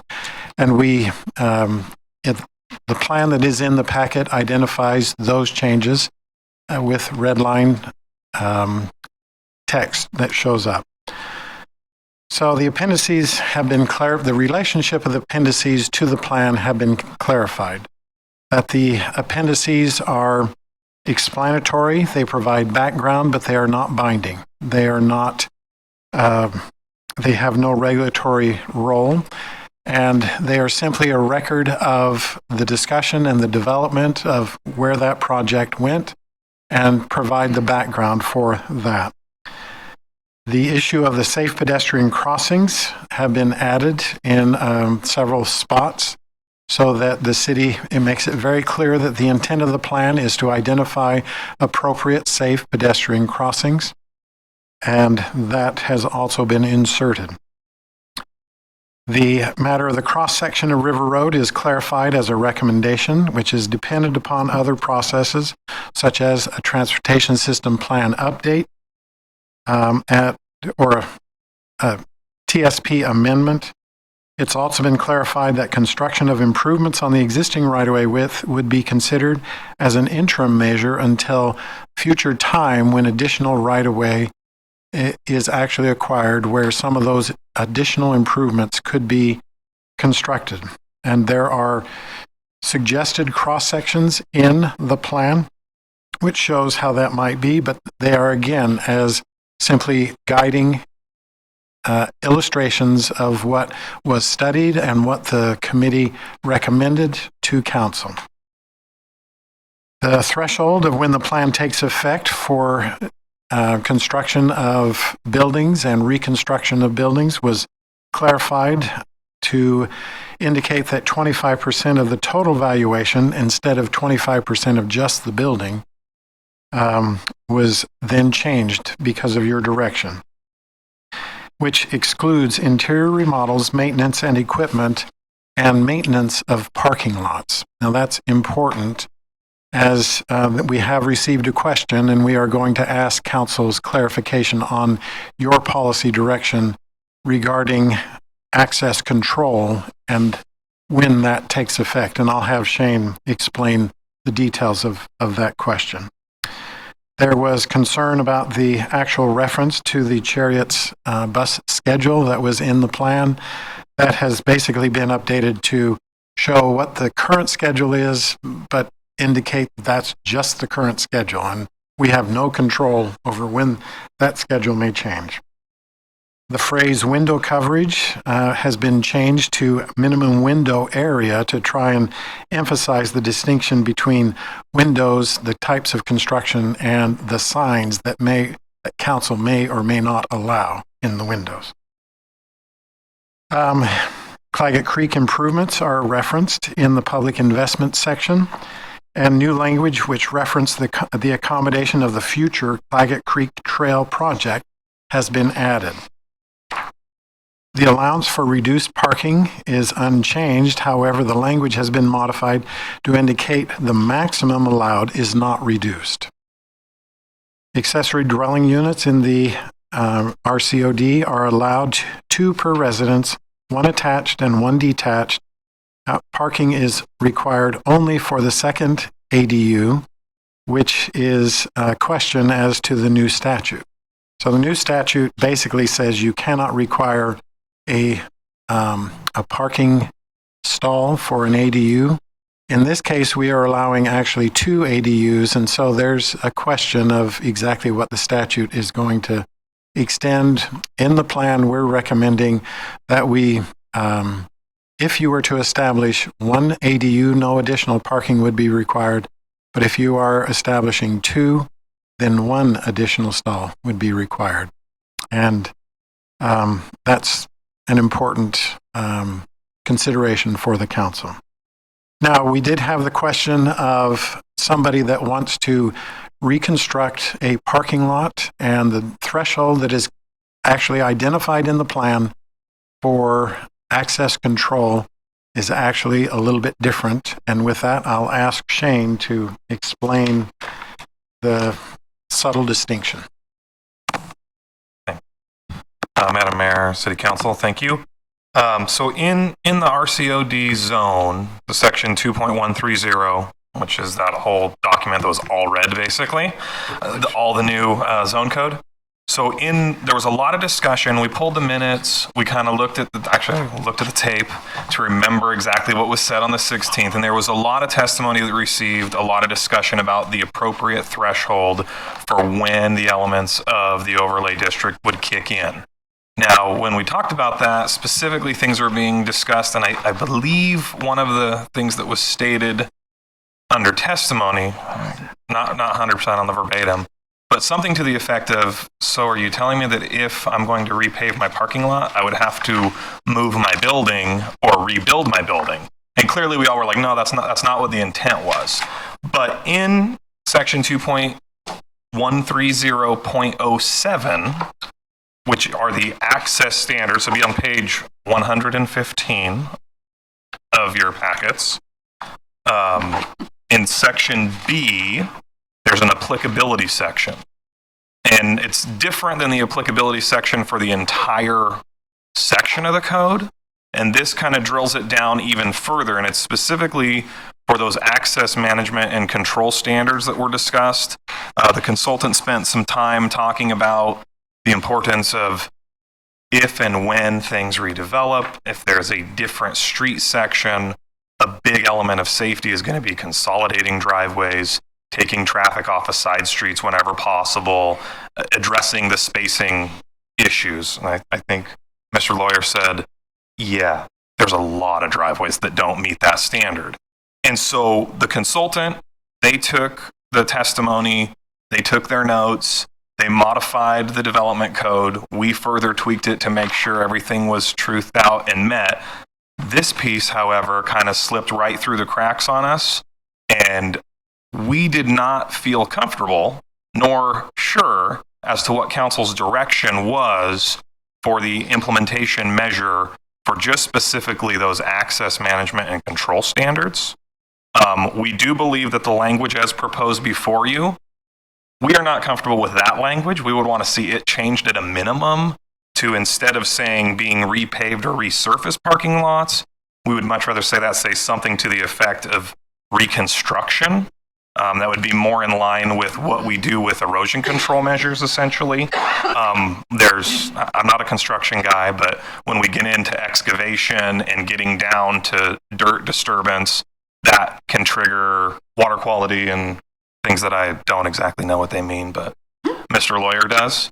And then obviously another option would be simply to strike the applicability section that's in the access control and go with the applicability section for the whole chapter, which would then trigger back to just the 25%. And so if somebody was going to redo their parking lot, I guess it would depend on how big the parking lot and how expensive the project was. So that's basically, as we see it, couple options are there on the table that would make sense. But the call that we received kind of indicated, well, it's in the minutes and that's not what the direction was. And I said, well, I don't think we really talked that specifically about it, because we were more focused on some other elements of that applicability section. So that's kind of what we wanted to make sure we got direction before you get too far into deliberation and making motions. And if that happens, this would be something we'd want to see changed one way or the other to clarify. So as we replayed all of that tape and went back into the notes and looked at all those issues that we were dealing with at the hearing, our intent was that when we talked about making sure that we exempted maintenance of parking lots, that it was things like restriping or sealing or regular maintenance of a parking lot. The question that we have is, at some point, to make the changes along River Road, somebody is going to have to be affected.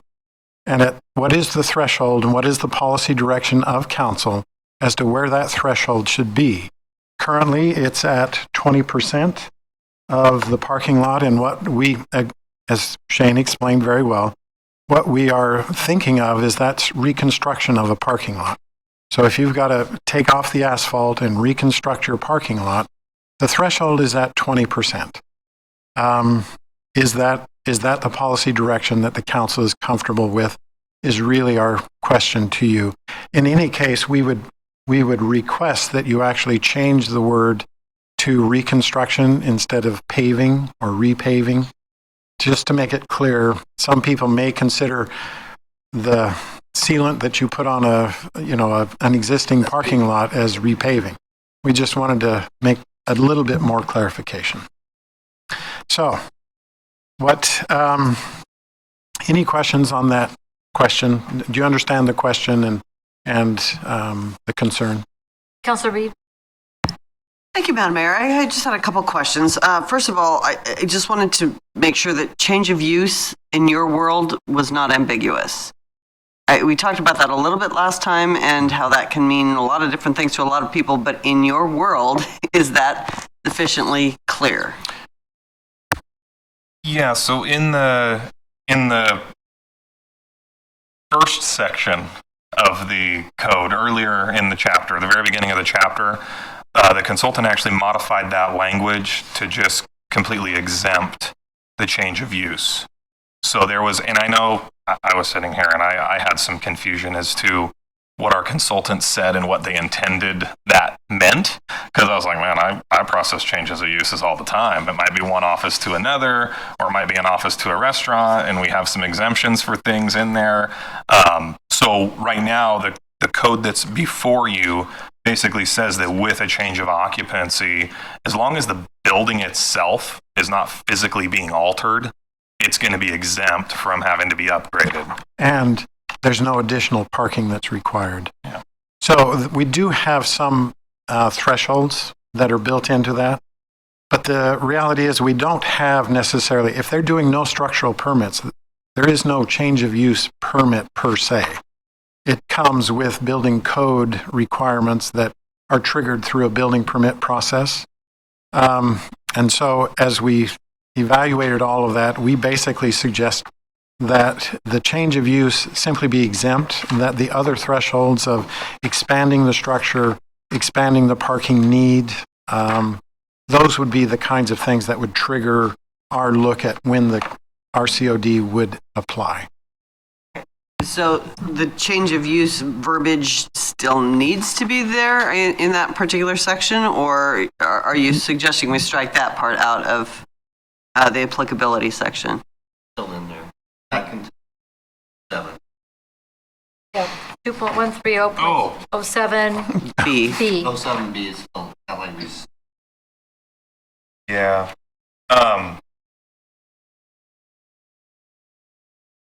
So, yeah, this language gives me some pause too, because it says the change of use when the parking is increased.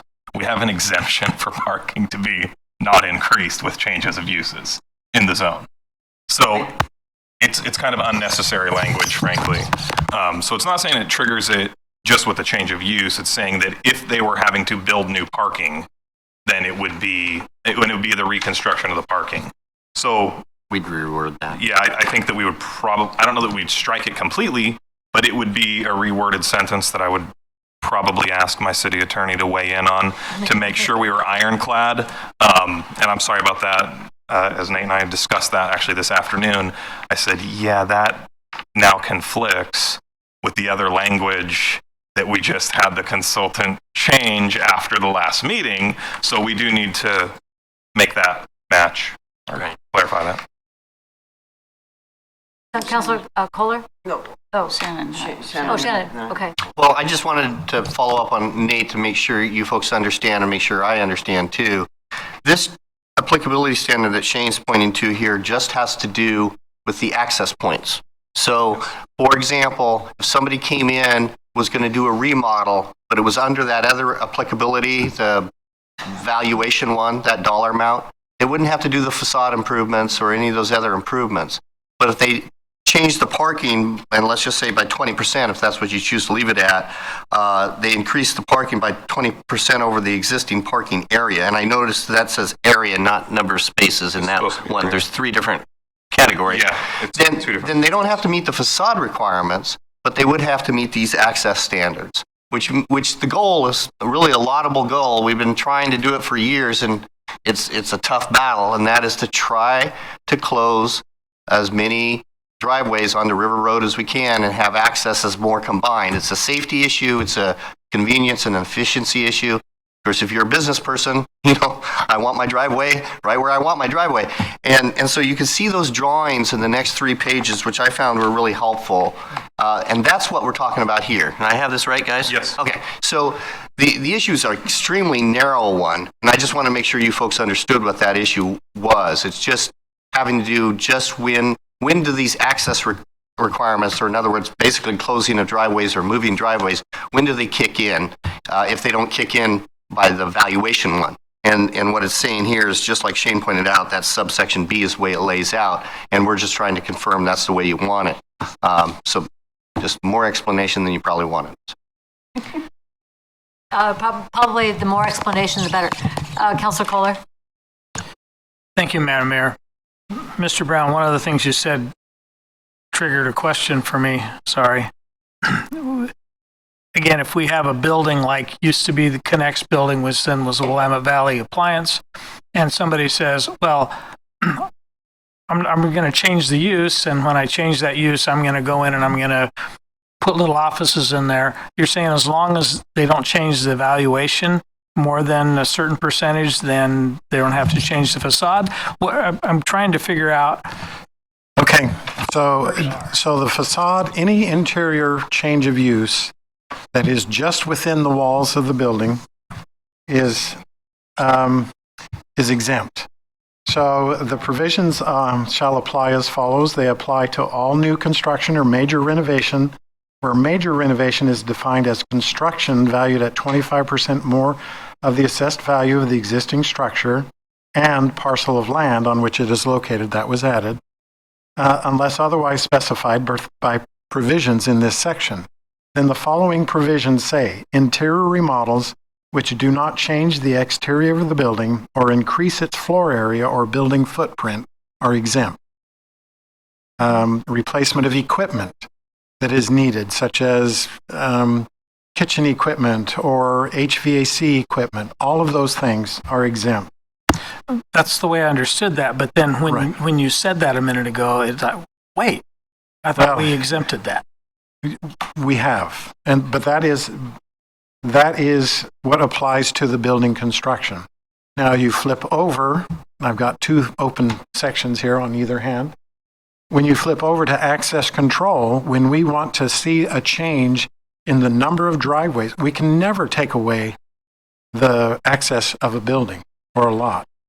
But many lots have multiple driveways that we are trying to control for safety and for making a better pedestrian experience along River Road. And so that's why there's a different threshold in the applicability standard of access control. And that's the big question that you have before you, I think, that we didn't really fully discuss at the end of the public hearing. So that is your policy choice and question. Councilor Herrera? Thank you, Madam Mayor. Enlighten me on some of this, because I might have overlooked it on the driveway thing. I want to back up a little bit. Do you have an inventory of how many businesses are impacted right now? Because I get the safety thing, and I think I'm 100% behind that. 20%, I don't know enough if that's a good number or not. I wish I did. We have a reliable estimate from our Public Works Director, and that's a lot. Yeah, I knew it was a lot, but I was wondering if they had a number. Fair. And there's a time. I mean, it's going to be gradual for folks. Actually, it's completely driven by the individual property owner. Nothing that we're, so it would be triggered by them choosing to redevelop their property. Okay. Gotcha. So at the time, and it is difficult because we have seen businesses over the years. Change of occupancy is really common. We have things go from an office to a church to a restaurant to an office, and every time they have to do that, there's a different occupancy load in the building code. They get a building permit. So those kind of things not captured at all. But in this specific section for the access management and control standards, as we said, we need to align the language now because it did change, and that, thank you, Laura, for catching that. But the reality is that the reality is that when someone comes in and they have to fix a parking lot, oftentimes they are excavating out and rebuilding it. So the threshold that's written in there is that they're reconstructing at least 20% of their individual parking lot. So it would be an area calculation. I just want to make sure that, because it had basically three standards. It said if you're increasing parking by 10%, you're doing this by 15%. Those two things will have to go away, but we would want to focus in on knowing what that proper threshold was for the reconstruction element. Because right now the way it was written, it said repaving, which that was not the intent. We So, want them repaid. yeah. Thank you, Shane. Yeah. Thank you very much. Councilor Reed? Yeah, just kind of a follow-up question to that. So that 20% is enough to not disincentivize people from maintaining their parking areas? Well, that's a tough question because everybody obviously has the bottom line they have to look at. And so any threshold is going to disincentivize people doing that. But again, we are not intending to prohibit resealing of a parking lot. I think major portions of Kaiser Station were just resealed. That is not what we're talking about capturing or restriping it. There are other things that kick in for ADA striping and some of those kinds of things when you restripe, but that's not what our intent is here. Our intent is when you're maintaining an existing parking lot, it's not covered. When you actually have to reconstruct that parking lot, that's when we're saying we believe there should be a threshold.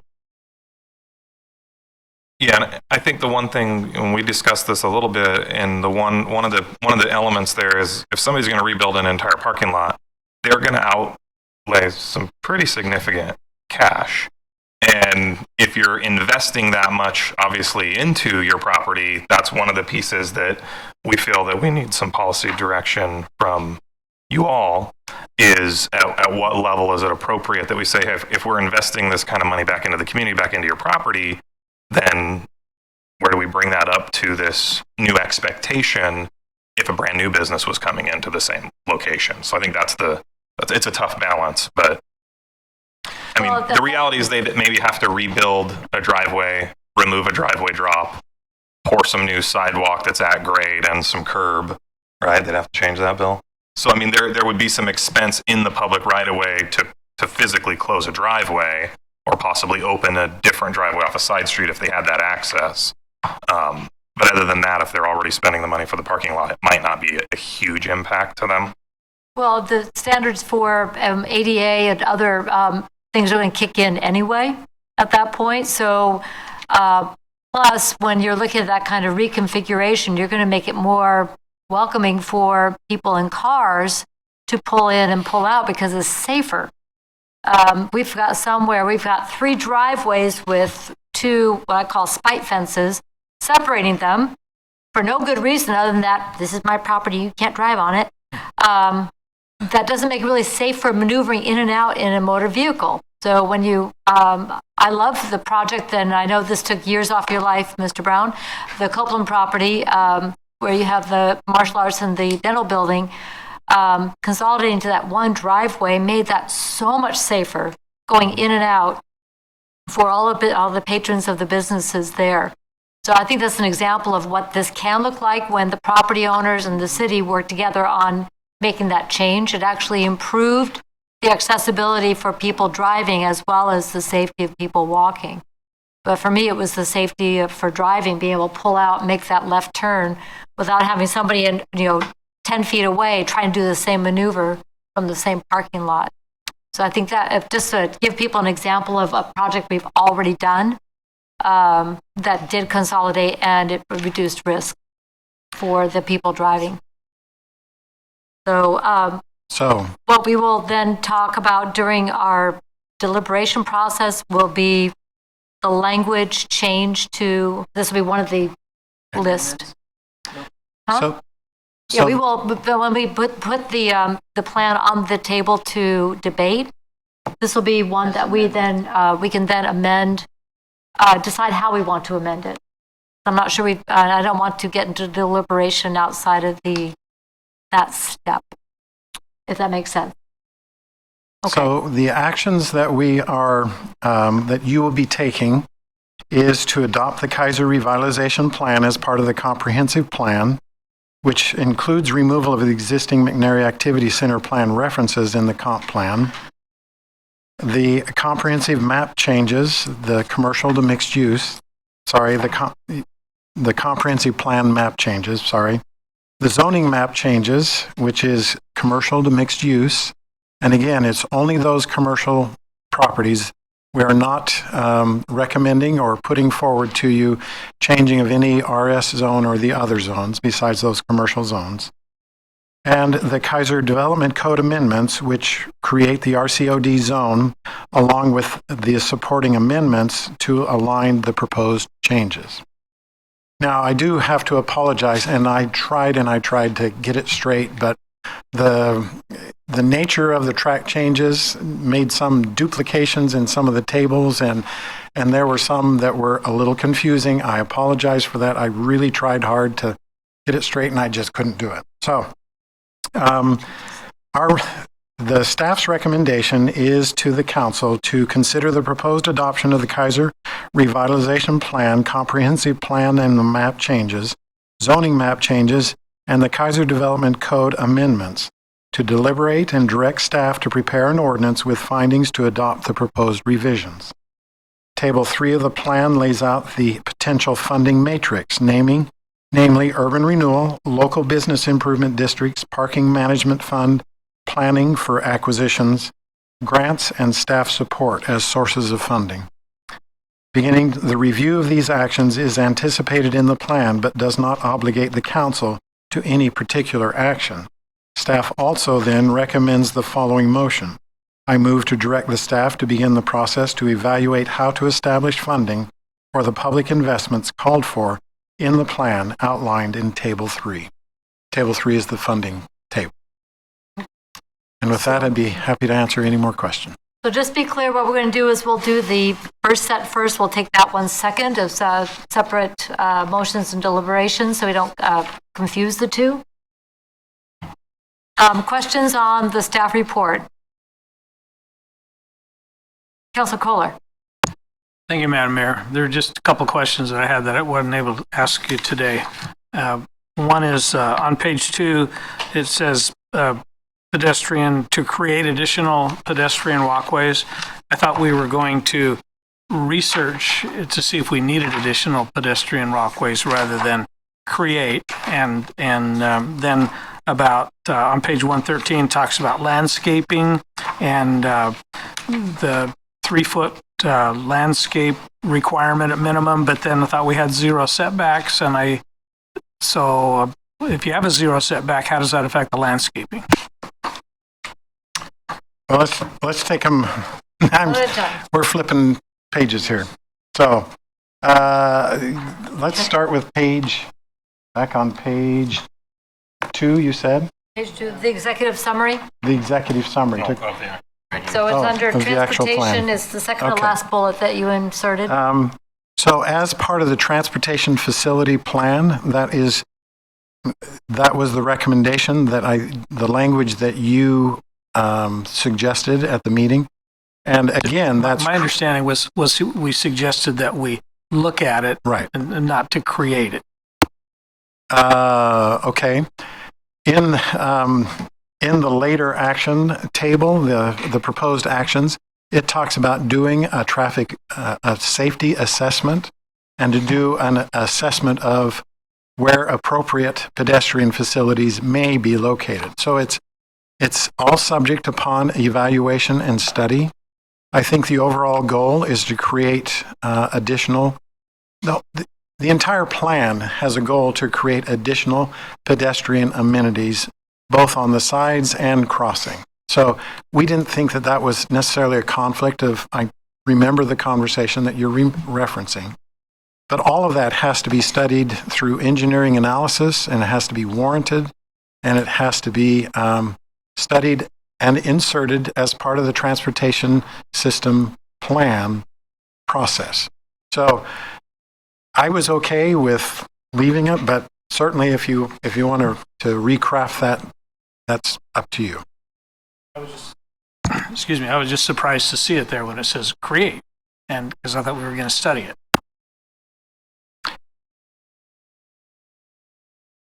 Again, so the opening sentence is a variety of transportation facility improvements are included in the plan to support mixed use multimodal development of the plan, and the key recommendations include creating additional pedestrian crossing. But again,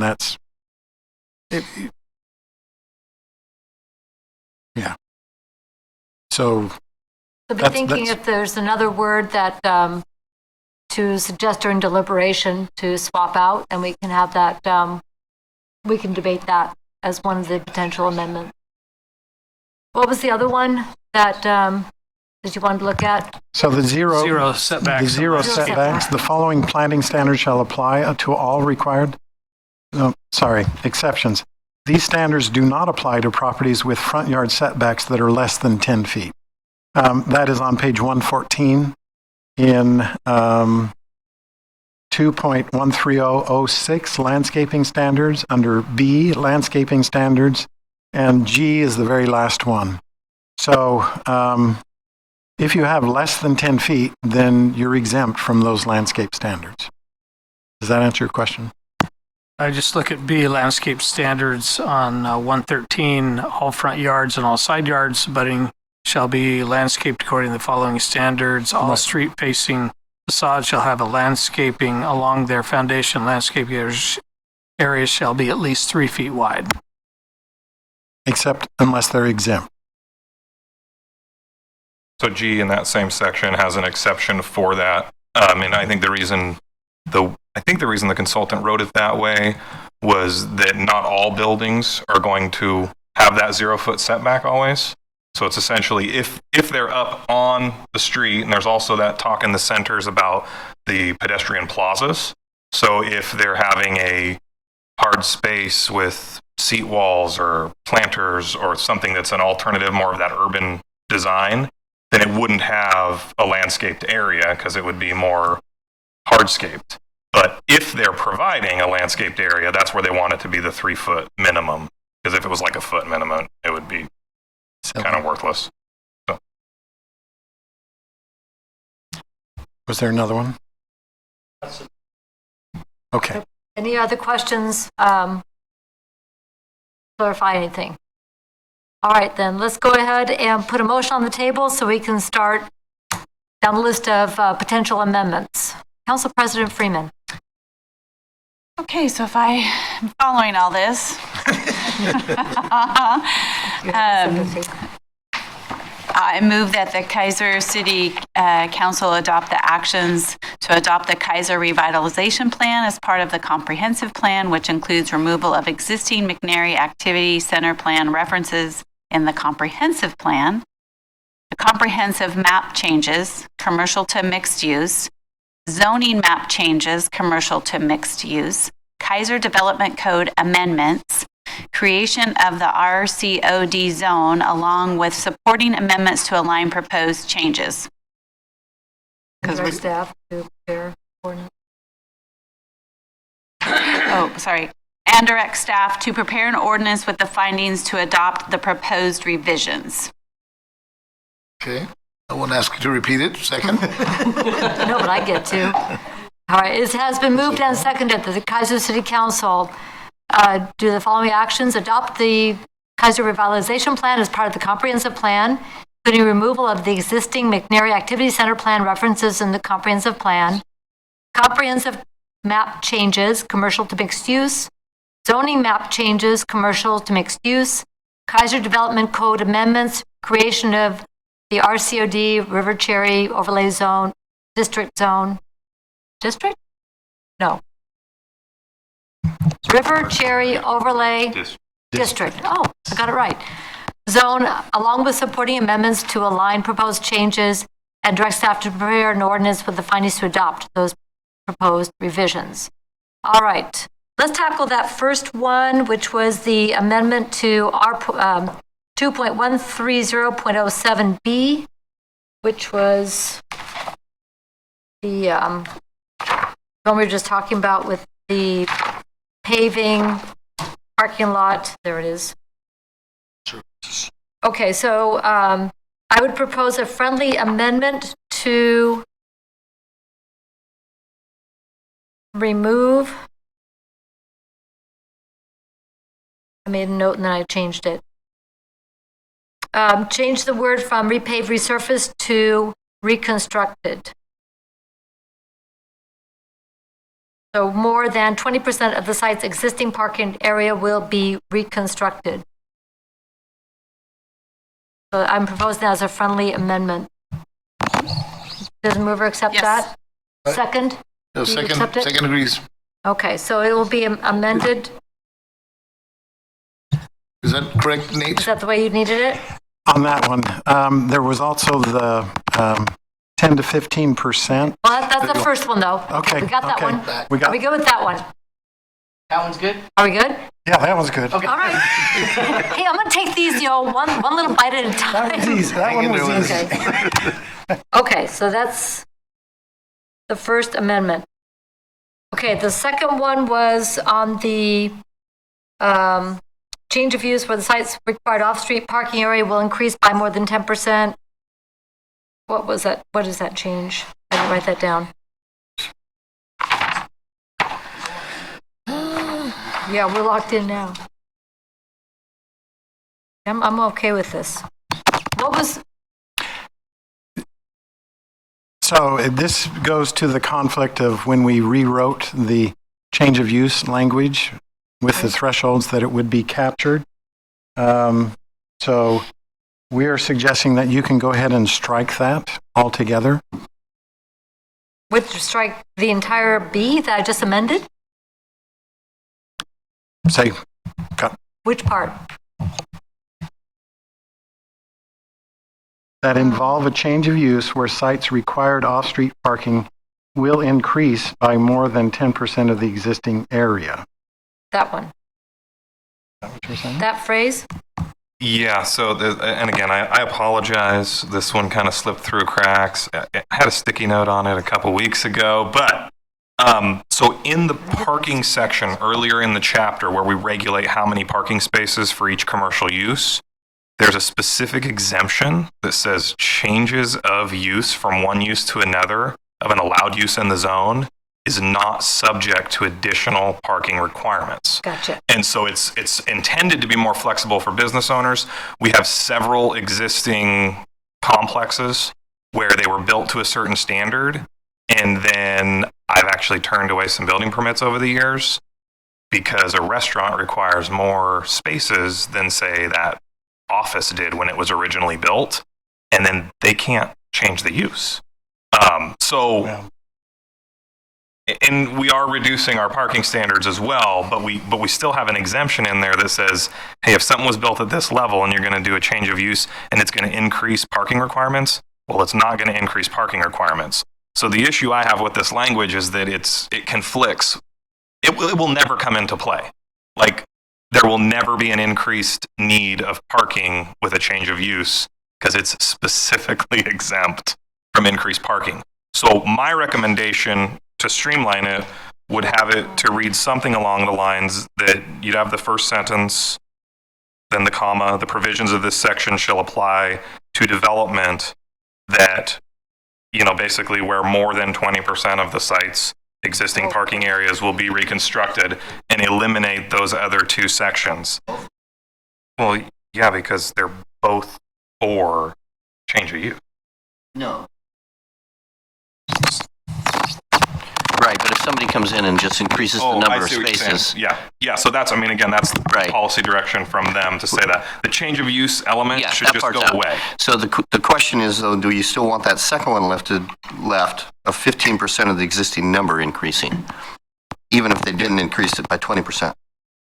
Right. I mean, that would represent additional new parking lot being built. Right. So yes. So we'll reword this and come back. But I mean, right now, I need to double check with staff. But I would think you'd delete that one phrase and then just say development, and you insert the word when, and skip down to the number of parking spaces will increase by more than 15% of the existing number of parking spaces, or more than 20% of a site's existing parking area will be reconstructed. And when we come back next time, we can decide whether or not you need both of those, because those are different. Right? Right. I mean, you could have a situation where it's one but not the other. So we want to press pause and get some recommendations that we can discuss next time. Yeah, we'll come back with a final ordinance, but I'll point that out in the staff report. So I'm logging it now, so I'll remember to go back to it. Except if we could get a sense of the council's direction. What we're trying to figure out is where do you think is appropriate to set the thermostat as to the amount of change that you want to see happening on River Road, and how many times you want to make sure that these access standards are complied with. Basically, the consultant was recommending that they testified that this is not an onerous level to expect a change to occur on your major arterial. And so remember, the only difference and the only pause that in my mind is we switch from area to number of parking spaces. Number of parking spaces basically also includes an access to those parking spaces and those kinds of things. So, but not always. Sometimes reconfigurations happen where there's more efficient layouts and parking and those kinds of things. So we were okay with the development of this standard to try and indicate that if you're expanding your parking, you don't even have a change of use, but you're expanding your parking space lot, then you should pay attention to the access standards that the city has adopted. Or if you're reconstructing for whatever reason, maybe maybe the parking lot was substandard to begin with and you actually have to reconstruct more than 20% of your parking stall, then we're saying, yeah, well, look at your access as well. So that's what we're really trying to get to, what your comfort level is for setting that thermostat to be agents of change. Well, for me, it's a safety issue. If you are redoing your parking lot, property owner, we want to work with you on a design that's going to make it safer for your customers to come in and out. We can help you with the site plan for where those parking spaces can be. I'm thinking of a couple of properties that are very inefficiently designed right now. If they had the opportunity to work with a planner on, they could maximize the better use of the space and increase the safety for people going in and out. I say that's a win-win. It's a win for people traveling. It's a win for the customer. So I'm very comfortable with having, let's get this done, folks. Go ahead and when you're in the process of making that change, let's help you make that change so it's one and done rather than have to come back later. And or it still isn't working very well with your neighboring properties. I think it's an opportunity. That's how I see it for a property owner. So I'm okay with these thresholds. Does anybody want to see other ones considered?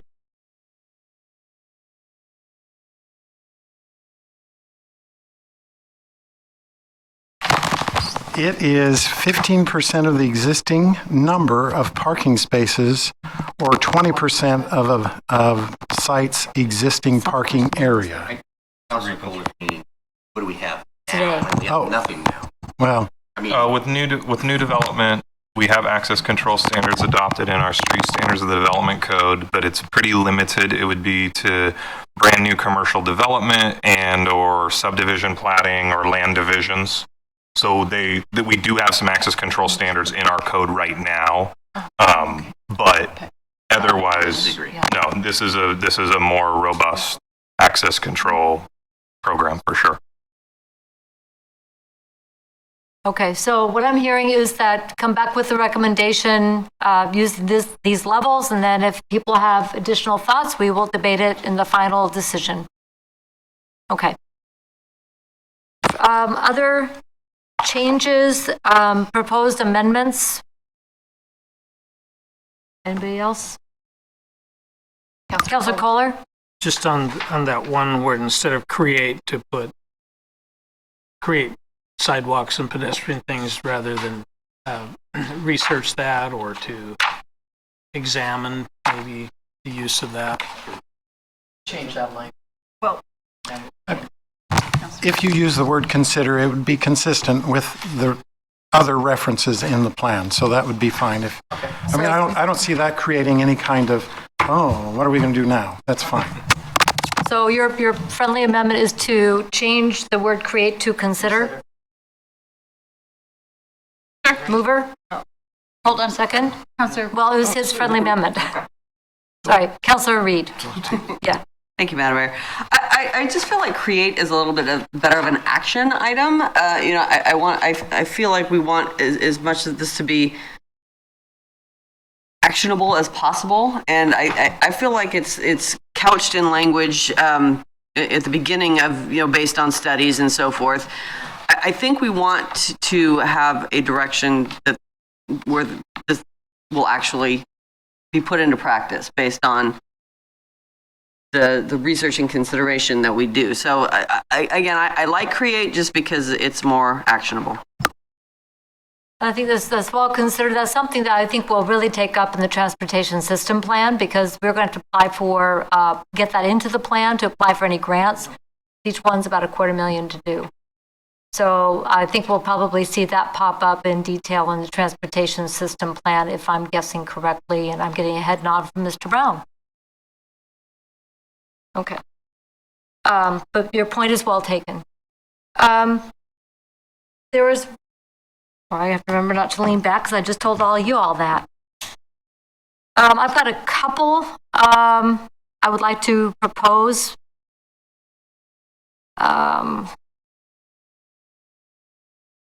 There it is. At the bottom of the same page, public investment, where it's talking about the key public investments include, and I would like to propose a friendly amendment to say may include, because right now it sounds like we're obligated to pursue these specifically, and I feel that's limiting. So what I'm proposing is the key public investment initiatives may include. Are you okay with that? I am.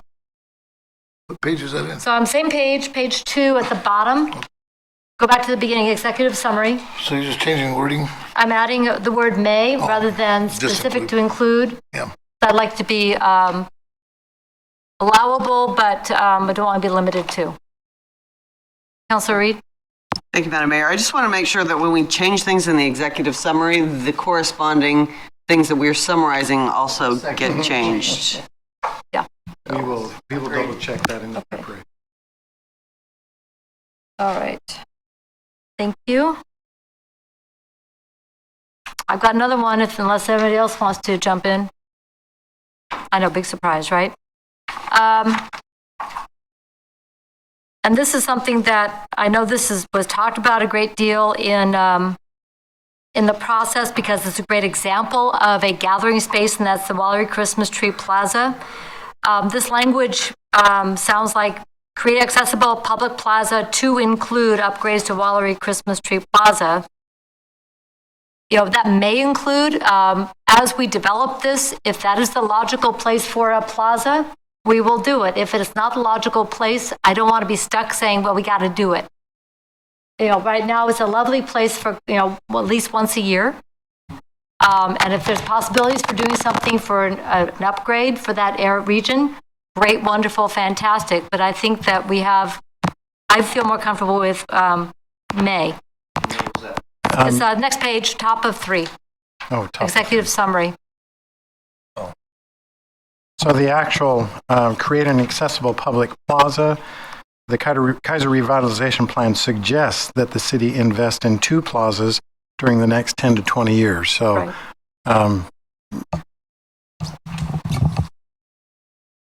And I'm okay with the notion of creating gathering spaces for people to come and be. And we had that conversation last time. But when it says to include, that sounds very very directed, and we might find something that works better.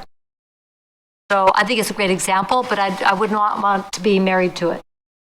So may I suggest a friendly amendment to change it to which may include upgrades to Wallery Christmas Tree Plaza? Yes. Second, are you okay with that? I'm okay. I'm good. You're good? I still kind of confused, to be quite frankly with you, on and you guys know so much more than, we're trying to figure this out here. What exactly, where do we go? I mean, what can we do right now to keep this thing going in terms of what do we have?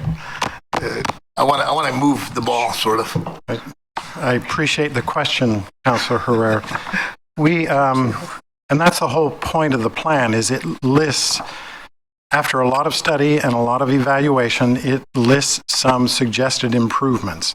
It does not establish, for example, a funding source. It does not establish the urban renewal district.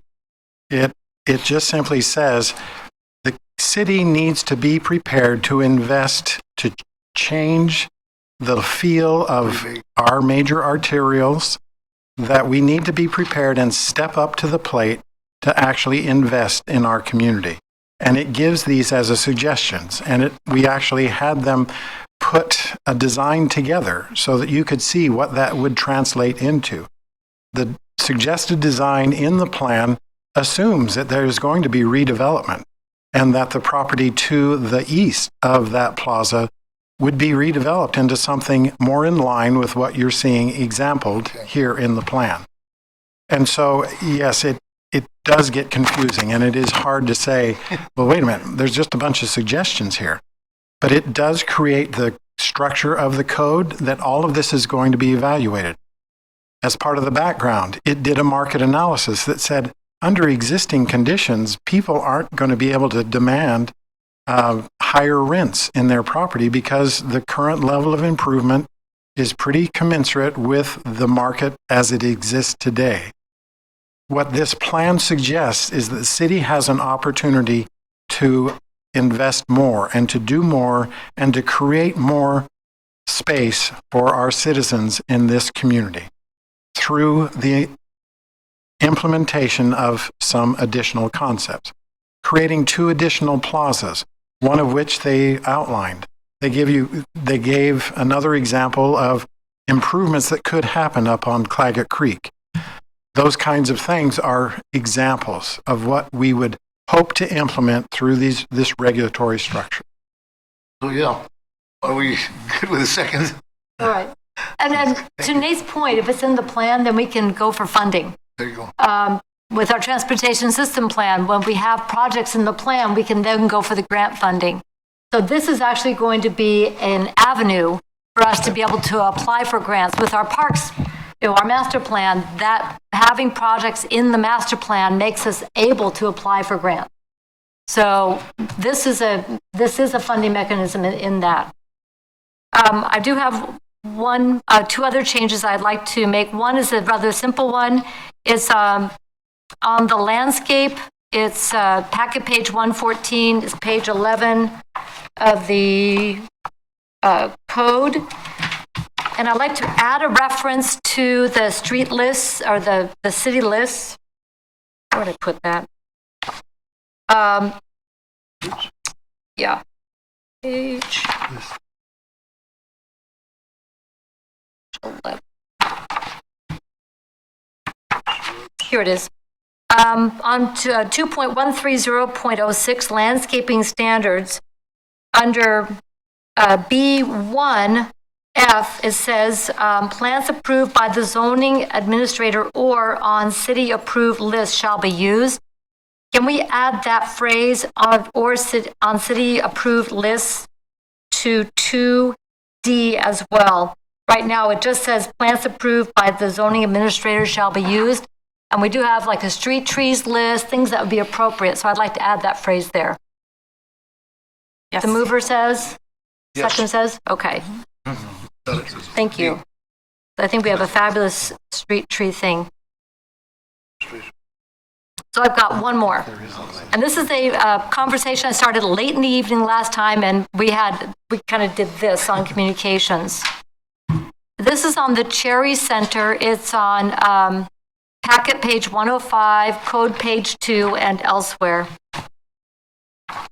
And it's defining the Cherry Center. I've got no problem with the descriptions of the Lock Haven Center and the Shamawa Center. The point I was trying to make, and I did not do well, was on Cherry Center, saying that the intersection of River Road and Cherry is intended to be the center of activity within the Cherry Center. Where that didn't strike me right is that the other 2 describe places where we have activity now. where you have the center of people choosing to be there and do business now. And what I have observed is that node in the Cherry Center is Orcutt. Between River and Cherry, that whole section there is very vibrant. There's developable land within that section right now, especially at the corner of Orcutt and Cherry, that is ripe for opportunity. And it is already being very heavily used. The Wallery Christmas Tree Plaza is a potential for development, but in my day-to-day life, when I'm driving on River Road or going to do business, it's on Orcutt, where I see that as being a real center for activity, where people are already choosing to go, where businesses are already choosing to do business, and there's opportunity for development and redevelopment for those properties. I would like to suggest that we make the change that the intended center of activity be Orcutt Way. And those are my reasons why. Does that make sense finally, Mr. Brown? They don't have a big tree, do they? They've got trees, little trees. But it's where people come to do business. They go to the restaurants, they go to the stores, there are social activities that happen in the parking lots, and more could happen there. So that is why my suggestion is that we go with the reality of what's already happening in the Cherries district, just like we did with Shamawa and Lock Haven. It's a proposed friendly amendment, or I can make it a motion and we can debate it. No, it's fine. I'm just sure I process. But yeah, I'm fine with that. I'm fine. Second. Thank you. That's all I got. Mr. Did you have exact language for that phrase, or were you? Yes. I guess my main question was, were you referring specifically to Cherry and Orcutt, or more River Road, Cherry, Orcutt? Orcutt. See what I'm getting at? What he just said. That's okay. We'll word that accordingly then. Yeah, I mean, Orcutt is a segment. Yeah, River, Orcutt, Cherry. That is a very vibrant, successful, energized area that could really take it up to the next level as some of the properties around there develop or redevelop. And it's very walkable from the community, from all those neighborhoods. Thank you. I will not keep debating something I just won. I will be quiet now. Any other changes, amendments to the motion? Going once? Have to repeat it, does she, the whole thing? No. Tracy has it all correct. Good. It's also on tape, so you can go back and listen to what we said, which is a very good thing. All right, anything else? Going once, going twice. All in favor signify by saying aye. Aye. Opposed, same sign. Motion passes unanimously, one absent. Thank you, everyone. This has been a huge lift. All right. Anything else on this before we go to our next agenda item? You had another motion? We do have one more. We have table 3. How are we going to pay for it? Like I said, grants. All right, yes. I know. Council President Freeman. So this is the table 3 one, correct, Shannon? Right, the quotes at the end there of the staff report. The motion, the suggested motion. Right here. Okay. Down. Oh, okay. I move the Kaiser City Council direct staff to begin the process to evaluate how to establish funding for the public investment called in the plan outlined in Table 3. I would second that, young lady. It has been moved and seconded that the Kaiser City Council direct staff to begin the process to evaluate how to establish funding for the public investments called for in the plan outlined in Table 3. Discussion. Councilor Parsons. So my understanding is staff wants our recommendation. I mean, you put a table together here on different ways to pay for it. My understanding is you would like us our recommendation, then you can come back with a plan. No? Yes? I guess I missed. It's early? It's late? Okay, thank you. So the plan identifies that whole list of Right. potential funding sources. Right. A business improvement district. Well, that's not something that the city is going to establish. So it lists how are we going to actually implement some of these things. And so the motion basically anticipates that we would come back to council and say, you can do this, you can't do that, that's up to somebody else, you can do whatever. What we want to do right now. What did you say? This is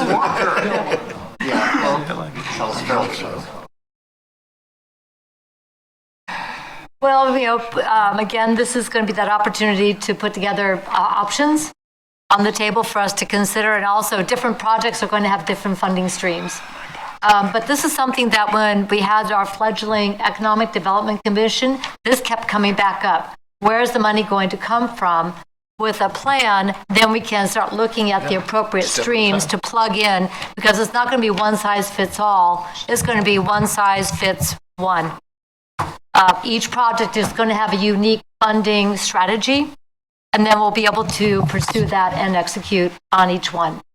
So I don't look for this plan or this set of options to be something simple and just a one and done, not even a two and done. But I think it's going to be more comprehensive, and is going to guide us as we go through the funding of different projects. That's how I understand it. What might be helpful is if the council actually let us know, it doesn't have to be part of the motion, but let us know how you would want that to come back to you. Do you want a report on a future council meeting? Do you want a work session? That's all. It would be helpful for us to say how, because otherwise, as we have a lot that is going on, this is a very busy city, you are very busy people. And so unless you set specific goals on how you want to implement But I it, think we have to get this right. So I personally would like to have different funding things. And I think we need to, if we're one and done, then obviously. So that would just. Councilor Reed? So my understanding, this is a long-term project with many different pieces, and what we have before us is a list of possibilities, and depending on what grants we have, what projects they are, they're all going to be different funding sources and establishing of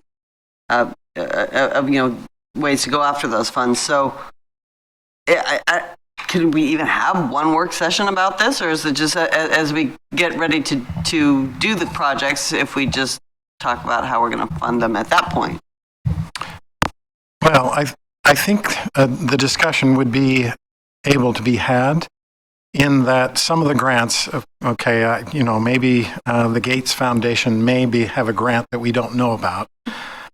And so the discussion about grants are probably going to be limited to such things as what kind of STIP money, what kind of federal money is available through the Metropolitan Planning Organization. Those will be limited to transportation. The ability of what is it going to take for an urban renewal, those are quantifiable things that we can lay out for you. What does it take to establish a business improvement or a local improvement district? We can lay out those rules for you so that you know what you're going to be faced with, I suppose. Some of the specifics on the vague things like grants, we're not going to be able to. I mean, who knew there was a federal rail grant application available for us that we did not get, by the way? Which I'm really upset about. Anyway, so I think we can have the discussion. And I think you can have it sooner rather than later. Because some of these processes, like the Urban Renewal District, is going to be a process that you have to go through to get it established. Right. The Business Improvement District, we could have the chamber participate in that discussion. And so you could get a sense of what is the feasibility of that? And could we rely on that? those kinds of things, I think we could prepare a discussion. I think it also might feed into some of the discussions we have at our long-range planning when we're looking at our budget. I know that's more specific to our day-to-day operations, but when we're starting to look at longer-term investments, that might be something that we start folding into the long-range planning, because that would make sense if we're talking about city investments to bring the not just the council but the budget committee up to speed on that, because it does impact our financial position. And that might be a recurring thing on a regular basis. So we can continue to keep that, pushing that envelope forward. So, just my thoughts. All right, any other discussion on the motion? All in favor signify by saying aye. Aye. Opposed, same sign. Motion passes unanimously, one absent. Good work, everyone. Appreciate it. Consent calendar, no. We have D. We have D. I've got to turn the page. Item D is a resolution authorizing the city manager to sign a revocable license agreement with Michael G. Lupitz regarding Sunset Park. City manager. Thank you, Madam Mayor. Mr. City Attorney. Thank you, Chris, Madam Mayor and Council. As you may remember, Mr. Richardson and Ms. Deshawn, with property adjacent to Sunset Park, had requested some provision with regard to selling their property and access to their rear yard. Although the council was not interested in just a blanket extension of the existing agreement, which allowed traffic, like in essence, through the park, they directed that we may work with a buyer. Mr. Richardson, Ms. Deshawn found a buyer, Michael Lupitz, and I've been working with him based on some direction that Chris and Bill got. And by the way, Chris and Bill did most of the work on this, and we're really creative in being able to put this together. I just kind of did the paperwork and talked to Mr. Lupitz. He was willing and understood that we'd have to have a revocable license, and so you see that agreement before you. We unfortunately do not yet have the exact legal description, so the resolution authorizes Chris to add that to the final version, but Mr. Lupitz has approved the form of the revocable licenses before you tonight for approval, and with that, I'd be happy to answer any questions. Thank you very much. Are there any questions on the staff report? Council President Freeman. I move that the Kaiser City Council adopt Resolution R 2019, authorizing the city manager to sign revocable lease agreement with Michael G. Lupitz regarding Sunset Park. Second. It's been moved and seconded that the Kaiser City Council adopt Resolution R 2019, authorizing the city manager to sign revocable license agreement with Michael G. Lupitz regarding Sunset Park. Discussion. All in favor signify by saying aye. Aye. Opposed, same sign. Motion passes unanimously with one absent. Thank you for your good work on this. Consent calendar. Council President Freeman.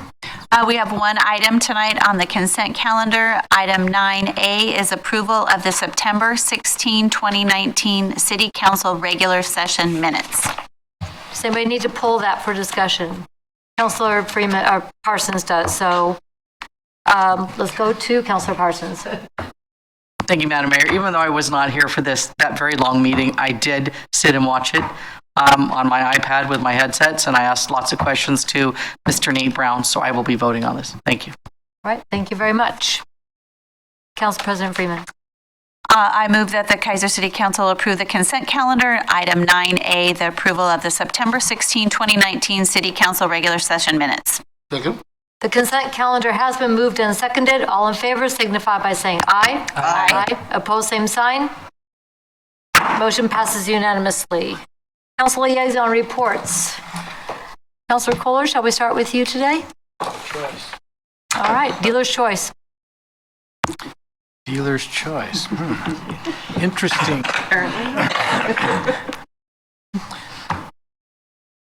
One of the big things that I pulled from the LOC that I was able to go to last week was that we need to find your passion. We need to set goals, have purpose, find happiness, and make your passion your life's work. And I think if we can do that in our lives, we're going to be happy, and those around us will be happy. I've a question in some ways. Do I need to go back about 6 months before? No. There's a number of things that I wanted to talk about last council meeting, but it was kind of ran a little late. So I just wanted to just touch on a couple of those. And one of those is that there was a lot of work that was done on the traffic bike ped committee meeting, and I appreciate the work that was done there. I think we've talked about all those things already, but it was nice to do that. I was able to go to the Kaiser Fire Department Day of Remembrance. That's how far back this goes, and the ribbon cutting for the Samanka House. So those were some amazing things that I was able to participate in, including the Government Affairs Committee and the Percy event on September 18th. I didn't have any negligees to wear, and there's no pajamas, so I wore my regular things to help at that event, and that was fun. I'll do that. It was fun, and I think that there was a lot of good things that were done there. I appreciate the efforts of the, what's women's group that calls that? Kaiser Network of Women. Thank you.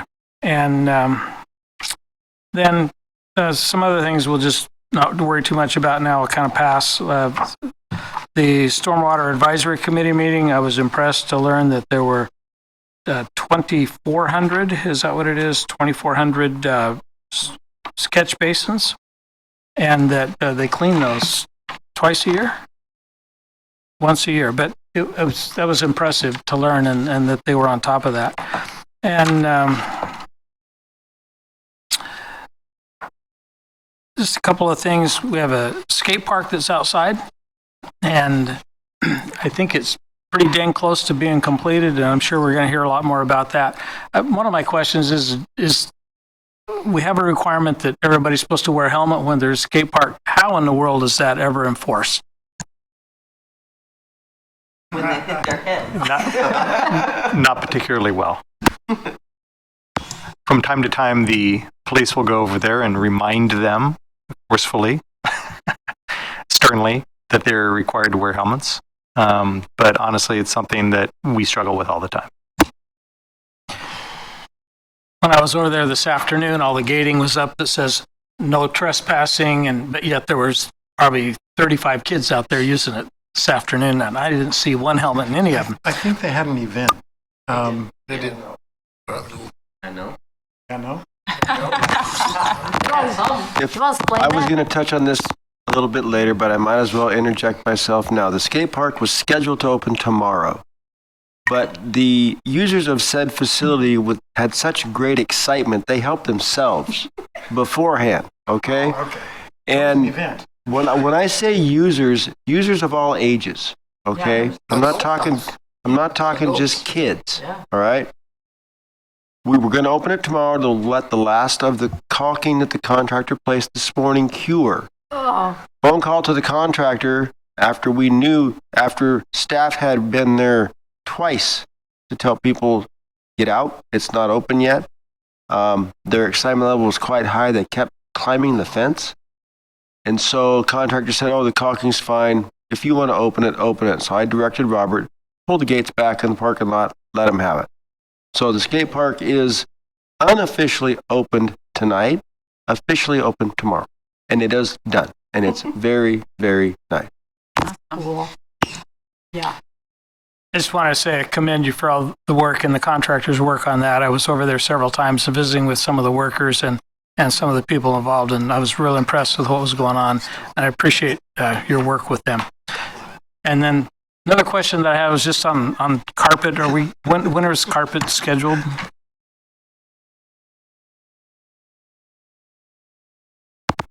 Yes. Thank you very much.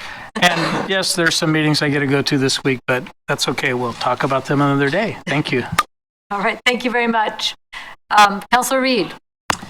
Thank you, Madam Mayor. I will try and keep it short today. One of the more interesting things that I went to recently was the First Responders fundraiser, and this was a really interesting gathering because it was initiated by a very community-minded company, the Advantage Heating and Air Conditioning, and their customers who also want to do good in the community. They had this wonderful impulse and didn't really know what to do with it. And so our own Jeff Cowan helped them kind of be able to direct things. And so he was very, very involved in this event as well. So just wanted to really commend all of those people involved, both the company and the business and our own public service representatives. Jeff Cowan was, again, a huge presence at that event, and then Lieutenant Chris Nelson and I were there representing the city, and it was just a really impressive community sort of involvement, and so I really appreciate that, and I hope we see more of that. And again, I appreciate Jeff Cowan and all his work with that, and yeah, so that was a lot of fun. And we had our Southeast Kaiser Neighborhood Association meeting this last week. And Councilor Kohler didn't mention, but we popped into the Public Works Fair just before this meeting, and lots of fun things were happening. The kids were having a great time, and lots of bling and merch, and all kinds of fun stuff. And they were, one thing was like some kind of obstacle course where they were throwing in circumstances that the firefighters might encounter, I think, and having the kids kind of figure that out. So anyway, it was really interesting and fun. And again, it's such a wonderful community event. I will be going to a social media roundtable next week on the 17th, and I feel like that's a really important discussion because social media is such a huge part of our lives, and we don't always know how to use it responsibly, from the very youngest of us to sometimes the older of us. And so I look forward to hearing what that has to offer. And then Roland, I'll let you do the Hall of Fame thing. So, so that's all I have for tonight. All right, thank you very much. Council President Freeman. Thank you, Madam Mayor. I attended last week the Marion County Reentry Breakfast, which was here in our own facility, which was a lovely event and some amazing second chances. And there for a while was not a dry eye in the room, which I always, those ones are always hard, but it is awesome to listen to. And the nice thing is all the money that was raised that morning actually will go to their fund to help newly released people that have been incarcerated, mostly with getting their ID. So ID cards or birth certificates to get IDs, and really interesting the breakout of what is needed. West Kaiser Neighborhood meeting is this week, Thursday, the 10th, and Councilor Smith will be attending in my place. We have the Planning Commission meeting tomorrow night. Wednesday. What did I say? Tomorrow. Well, Tuesday, Wednesday, pick a day. Wednesday, thank you. I need one more day in between. And then also on the 10th, we have the Marion County Commissioner Breakfast. I know, Bill, I'm hoping you're going to talk about River Road and the cleanup of the cones and all that, and especially the intersection. I know, I'm sorry. The intersection of River Road and Shamawa on the west side at the light, the base of the cones were like in the middle of the street. My husband picked them up and tried to get them out of the street the other morning when we were walking. But then I noticed the next morning they were like back out in the street again. So I know you'll talk about that. And we're patiently waiting for the big toy to reopen. I know it's going to be a little while, but my grandson's very impatient, just so you know, because he can't play at the park. But other than that, life is good. Thank you. All right, thank you very much. Councilor Parsons. Thank you, Madam Mayor. I came back from my vacation to go to the government affairs with the chamber, and our own Mr. Nate Brown went there and made a presentation on what we discussed tonight. I think they really understood, especially when they talked about the sign and all that stuff, the window thing, but he clarified everything and they were pretty happy with the way the plan was, and their businesses were, so that was good. I attended the Liberty House luncheon.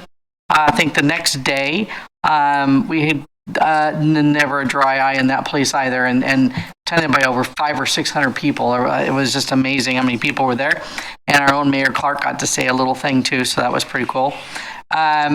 I went to Bend then for a couple of days to the LOC conference. I attended a couple of the breakout sessions. One was the 2020 census, and I know you guys had someone made a presentation here for your last meeting, but there's so much more information that we as a city need to know that I've asked the mayor, and I know I'm going to hear a groan for a work session on that particular subject. So stay tuned on that one. I know, see, I knew I was going to hear something, but it's okay though. Then coming up, I have a chamber board meeting this Wednesday morning, and then the government affairs meeting in a couple weeks, and I will be attending. Oh yeah, Roland's going to talk about that. So I'll attend whatever he's going to talk about. Thank you. Well, with that then, Councilor Herrera, you're up. I decided I'm not going to talk about it. No, everything they said, I was there. I want to start off a little bit with the LOC. I think that was, they had a lot of good stuff. I really enjoyed meeting Maria Pope, right? Our PG's, the round table there. Kathy and I attended that. I think, Dan, you were there, weren't you, Dan? Yeah. You were not with us. You were a little further out. I remember that. So. Anyway, the subjects they had there were pretty relevant. We're going to work on getting some more stuff in there, but I learned a lot about the, our board, our council, because there was a thing about the traits about successful councils, and I was looking at the traits, and we pretty much do pretty good on all of them. I thought pretty proud of our council, and I also followed up on some of the homeless class, the diversity thing that I'm trying to, and then I learned a little bit extra about SDCs. I always thought I knew a lot since I was around it for a while. Also was enlightened on some of the subjects on eminent domain, which I did not know. But very interesting. But as far as the LOC, that was pretty good, except the place I stayed in. Anyway, so I went to October 1st. We had our second chance meeting, the fundraiser, and I thought that was very nice. And Mayor did an excellent job with the introductions and everything. And boy, that was very emotional listening to the young lady's story. That was very good. Hall of Fame. Should I talk about the Hall of Fame? Yes. Okay. Why don't you talk about the Hall of Fame? I happen to be on the committee, and that's kind of why I pushed supporting him from McNary.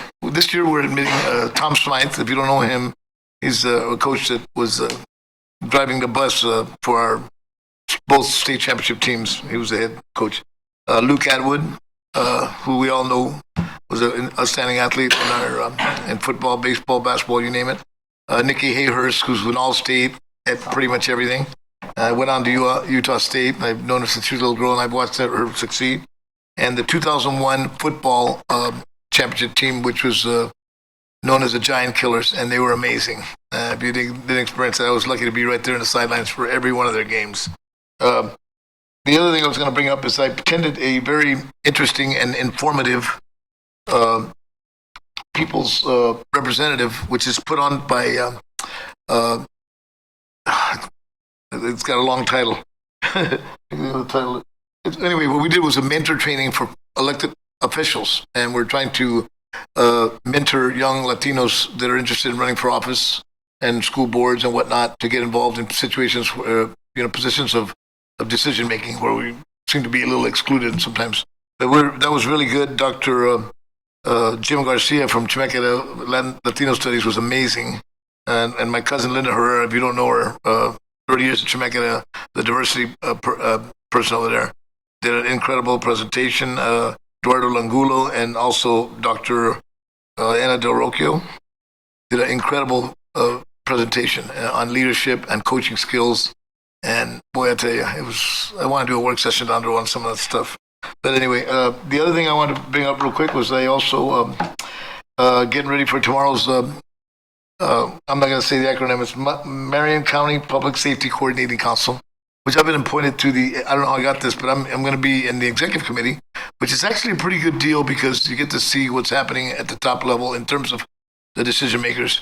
Everything from reunification, assistant, Paige was here, and she could probably articulate it better. In fact, both of our folks that were here they're part of the executive committee, and it's very interesting when you're at that level listening to the decision makers and some of the things we're affected with. Everything from, what do you call it, capital punishment that has been changed around with the legislature. I don't know if you know the complexities of that, but I won't get into it. Also, I'm looking forward to our meeting tomorrow because we will be touring again the over at the sheriff's facility, public safety building.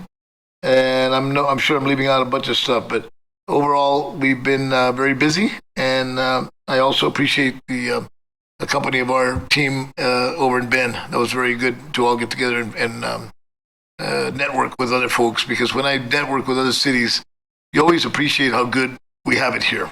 When you hear stories of other cities and situations, you are grateful that we live in a community that seems to do things pretty good. So that's pretty much all I'm going to say today. Thank you, Madam Mayor. Thank you very much. Youth Councilor Wolford.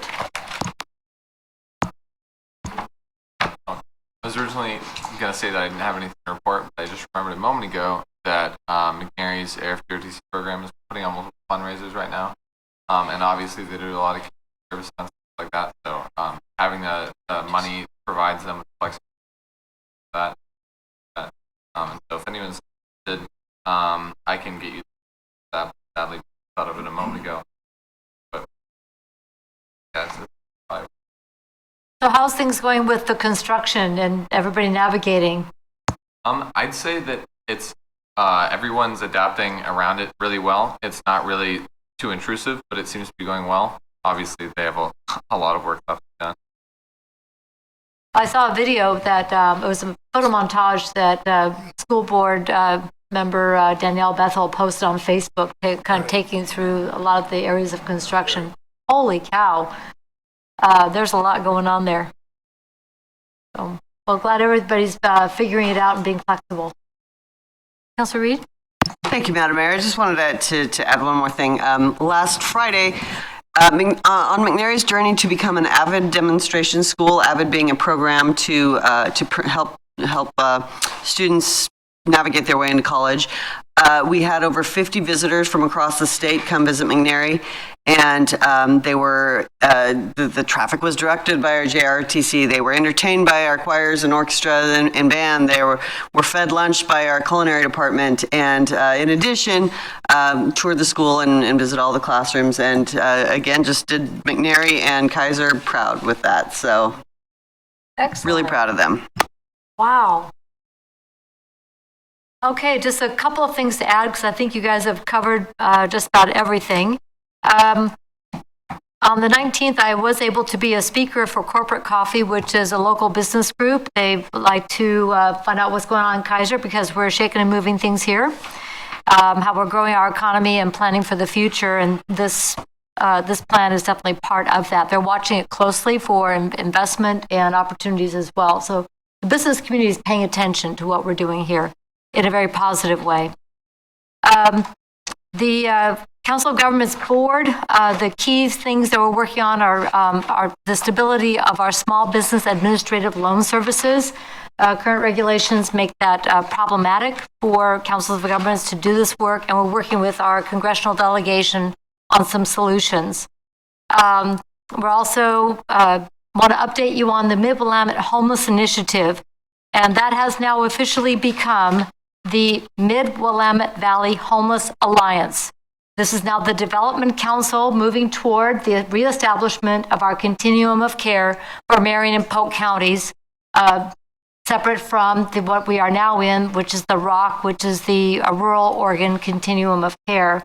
And we are starting the process of the negotiations with the ROC on what that separation is going to look like, and then submit that to Housing and Urban Development in Washington, D.C. as part of our application process. It is, we've gotten a tremendous amount of support from on the federal level, and great collaboration between the agencies and the government agencies within Marion and Polk counties. They did elect me as chair with Salem City Councilor Chris Hoy as the vice chair of the Development Council, and we're developing the charter language for the new continuum of care. Eventually, that'll be coming to us to adopt on behalf of the City of Kaiser. So that is making tremendous progress. In addition, this month is when now our alliance, the Mid-Willamette Homeless Initiative, will begin the process of participating in Built 4.0 as part of the next cohort in this national program to help us with strategic planning for tackling the what we need to do to come together and effectively serve the needs of the most of the people in our community who need it the most. And we're trying to make a difference, but we want to do it in a meaningful way. And not just go, well, maybe a Band-Aid here or a little bit there, but actually make a difference for more and more people long term. So I'm excited to see that coming back. The COG annual dinner, please put this on your calendar now for February 19th, 2020. It's going to be here at the Civic Center because, as Sean O'Day said, I'm chair, so I get to pick the place, and it's going to be our place. So we'll be here again, and then I'll finally be able to pass the gavel to the Vice Chair, Jackie Franke. And thank you to everybody, and thank you to the city for supporting the Marion County Reentry Initiative. It's an outstanding event, but more importantly, it's an outstanding program meeting people's needs. For 10 years, it's continued to evolve and grow, and it's going to continue to do more to help people change their lives. Also, thanks to the city for supporting our Kaiser Community Library. The semi-annual book sale was here on Friday and Saturday, and they were very happy with the turnout. A lot of books went out the door, a lot of money from sale of books and also donations to our Kaiser Community Library. And Paula, or the library director, Vicki Brandmeier, will be coming and reporting on that at a later date when they tally everything up. Really happy about the support from the community for our community library. Also, I want to remind everybody, get your library card. Kaiser Community Library, and also the free one we get. It's not free. You already paid for it. May as well get it from CCRLS, which is the Chemeketa Cooperative Regional Library System. Got it. Coming up, the Kaiser Heritage Foundation Board meets on the 8th. That's tomorrow night, isn't it? Councilor Reed and I will both be there. SEDCOR, the Strategic Economic Development Corporation Economic Business Forum, is going to talk about hemp on Wednesday. And then from the 10th to the 15th, I will be traveling. So, Council President Freeman, if something comes up, they can't reach me. You're going to be in town till the 18th, so we're good. And we have, I'll bring this up later. So that pretty much covers what we got going on. All right, let's go to other business then. This time is provided to allow the mayor, city council members, or staff an opportunity to bring new or old matters before the council that are not on tonight's agenda. City manager. Thank you, Madam Mayor. Tracy. Tim? I have a couple of things tonight. The first is just a reminder to all of the people receiving city services. This is the time of year when you want to start to conserve water. Your sewer rate is a flat rate that is set based off of your water consumption during the winter months. Sewer can be about 2/3 of your bill, so if you conserve water now, your sewer rate will go down, and that's a good thing. The other thing to add to the list of awards for the city, I received notice in the last couple of weeks that our 2017-18 Comprehensive Annual Financial Report received the Government Finance Officer Association Certificate for Excellence in Financial Reporting again. This is the 20th year in a row that the city has received this distinction. So, wow. Yay.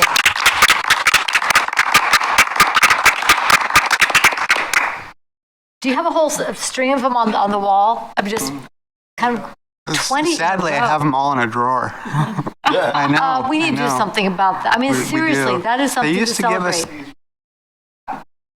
Now they just give us these little things that you add to the plaque. So. All right. It's more efficient. Michelle. Yeah.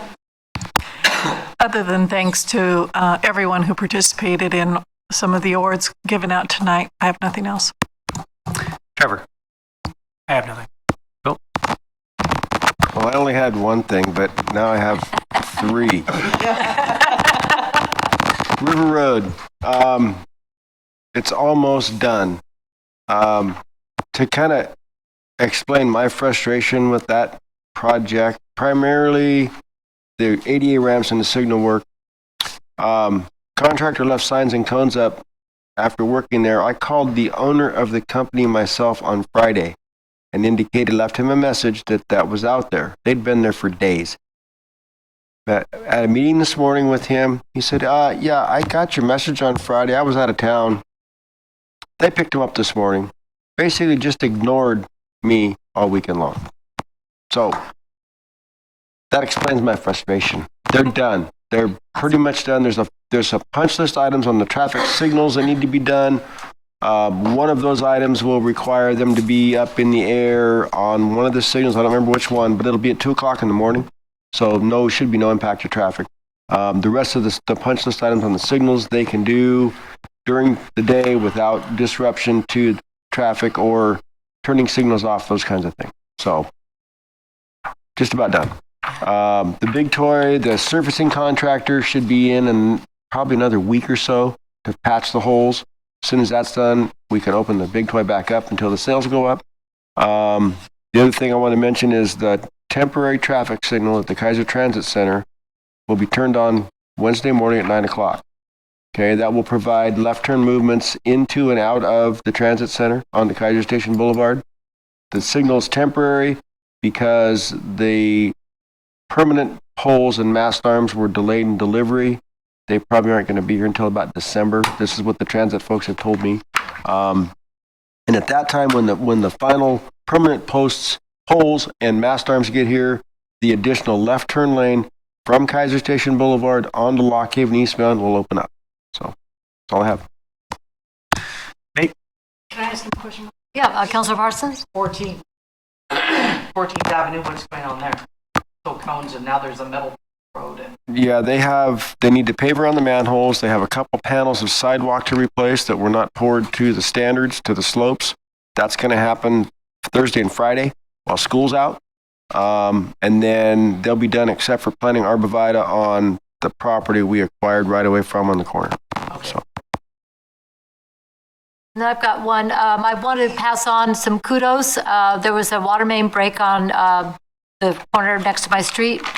And my neighbor, when I got back from League of Oregon Cities, I pulled in and there was water just gushing down the street. And I saw him standing out there. I'm like, oh my, what happened? He said that when he called the city, the people who came out were great. They were very helpful. They got on it right away. And the project, they're still working on the side of the road, but they got it patched up. But it was just the customer service that my neighbors was very impressed with, and I wanted to pass that on.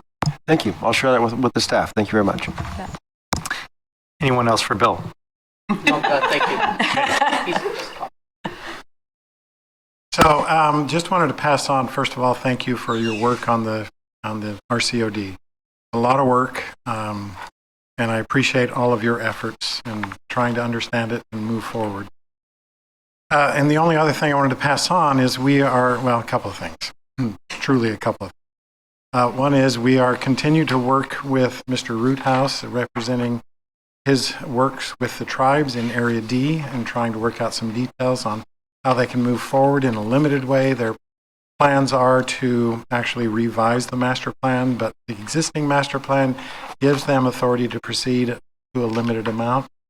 So we're working with them through some of those issues. The other thing, I wanted to share the good news cautiously, but we are working with a developer on the site that is next to Sonic, and they are intending to construct a true mixed-use building, residential above, commercial below, and I'm pretty dang excited. So it's going to be a good example to see that we can do mixed use in Kaiser, and from the discussion, I think we'll be all proud of it.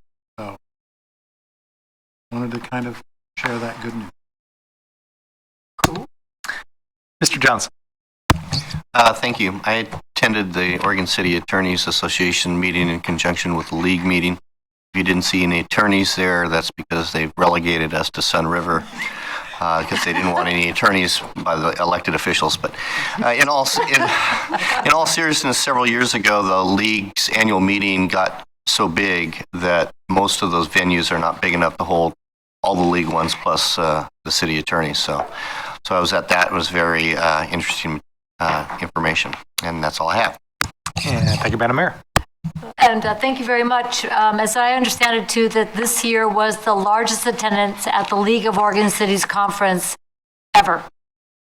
So that was just, it was huge. And I think a lot of it has to do with, more and more scholarships available for people to attend, but also people are coming back with the revitalization of the league.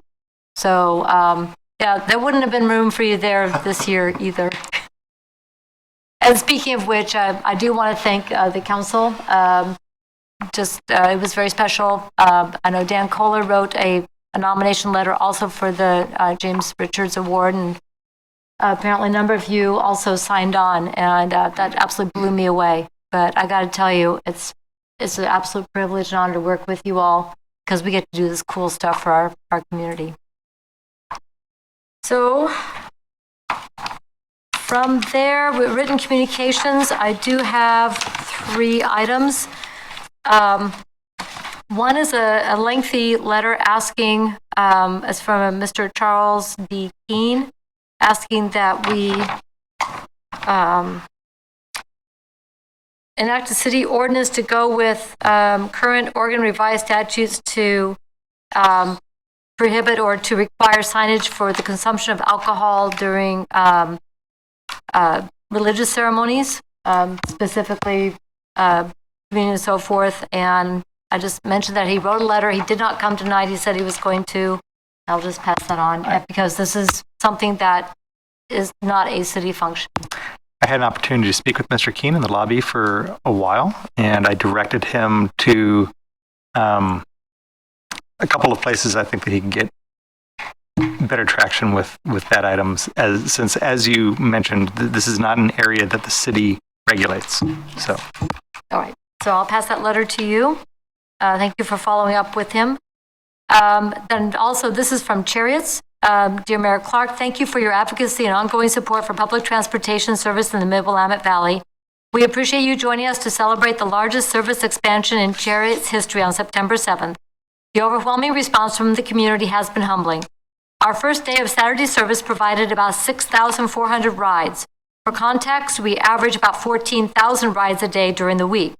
We will continue to monitor ridership until we get a feel for what our average ridership will be after the free rides end in September. Should you need additional information regarding our plans for enhanced service, please feel free to contact me by phone or email. I look forward to keeping in contact with you in the future. Ian Davidson, President of the Board of Directors for Chariots. It was a great community event, and it's been very gratifying to see people waiting for the buses on Saturday and buses coming to get them so they can get to work and get to places that they want to and need to go. We received this letter from the Insurance Commissioner, Oregon Division of Financial Regulation, and I did not get in time to issue a proclamation, but we still need to be cognizant anyway. Dear Mayor and City Council, last year more than 846,000 acres were burned, and about 4,000 Oregonians had to evacuate their homes. This year's wildfire season is far from over. This was written a month ago, is over now, which means the time to prepare is now. September is National Preparedness Month, a time of year to get ready for all types of disasters. Fires, earthquakes, floods, tornadoes, and winter storms are just a few of the reasons to build an emergency kit and plan an escape route. Those steps are essential to preparation, but 2 are equally important and often overlooked: creating a home inventory and reviewing insurance coverage. Having the right insurance coverage and up-to-date inventory are critical to financial resiliency. This importance is highlighted by the fact that National Preparedness Month is being kicked off with Insurance Week, and that was at the beginning of September, although it's never too late.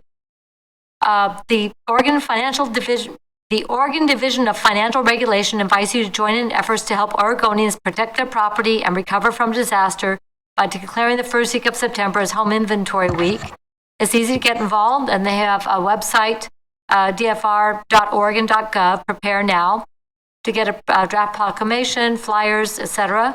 So if there are civic organizations that you belong to that you would like to share this information, this will be available to you. And this is from Andrew Stolfi, Insurance Commissioner, Oregon Division of Financial Regulation. And their flyers talk about Prepared, Not Scared, and Preparedness Month. I will leave that there. Agenda input. October 14th, we canceled that work session, but now we have created one on October 22nd, and that's going to be at McNary Oaks That's Tuesday. Enough of us responded that with an interest of touring the place, it turned into a quorum and a work session. So we'll be there at 5:30. Okay. October 21st at 7 p.m., we will meet in regular session. October 28th, 7 p.m., we will have a work session on emergency preparedness. And then on November 4th, 7 p.m., we will meet in regular session. Is there anything else for the good of the order? Council President Freeman. Thank you, Madam Mayor. I neglected to let everyone know I will not be here on Monday, October 21st. I will be traveling for work. All right. Thank you. And I believe Councilor Kohler, you will be away on the 21st as well? Oh. Okay. Okay. So I think the work session also, you'll be on? Okay. Yeah, I won't be at work either. Okay, so you'll both be gone for those two. All right. Appreciate that. Anything else for the good of the order? Thanks for hanging in there. The time is 10:10 and we are adjourned.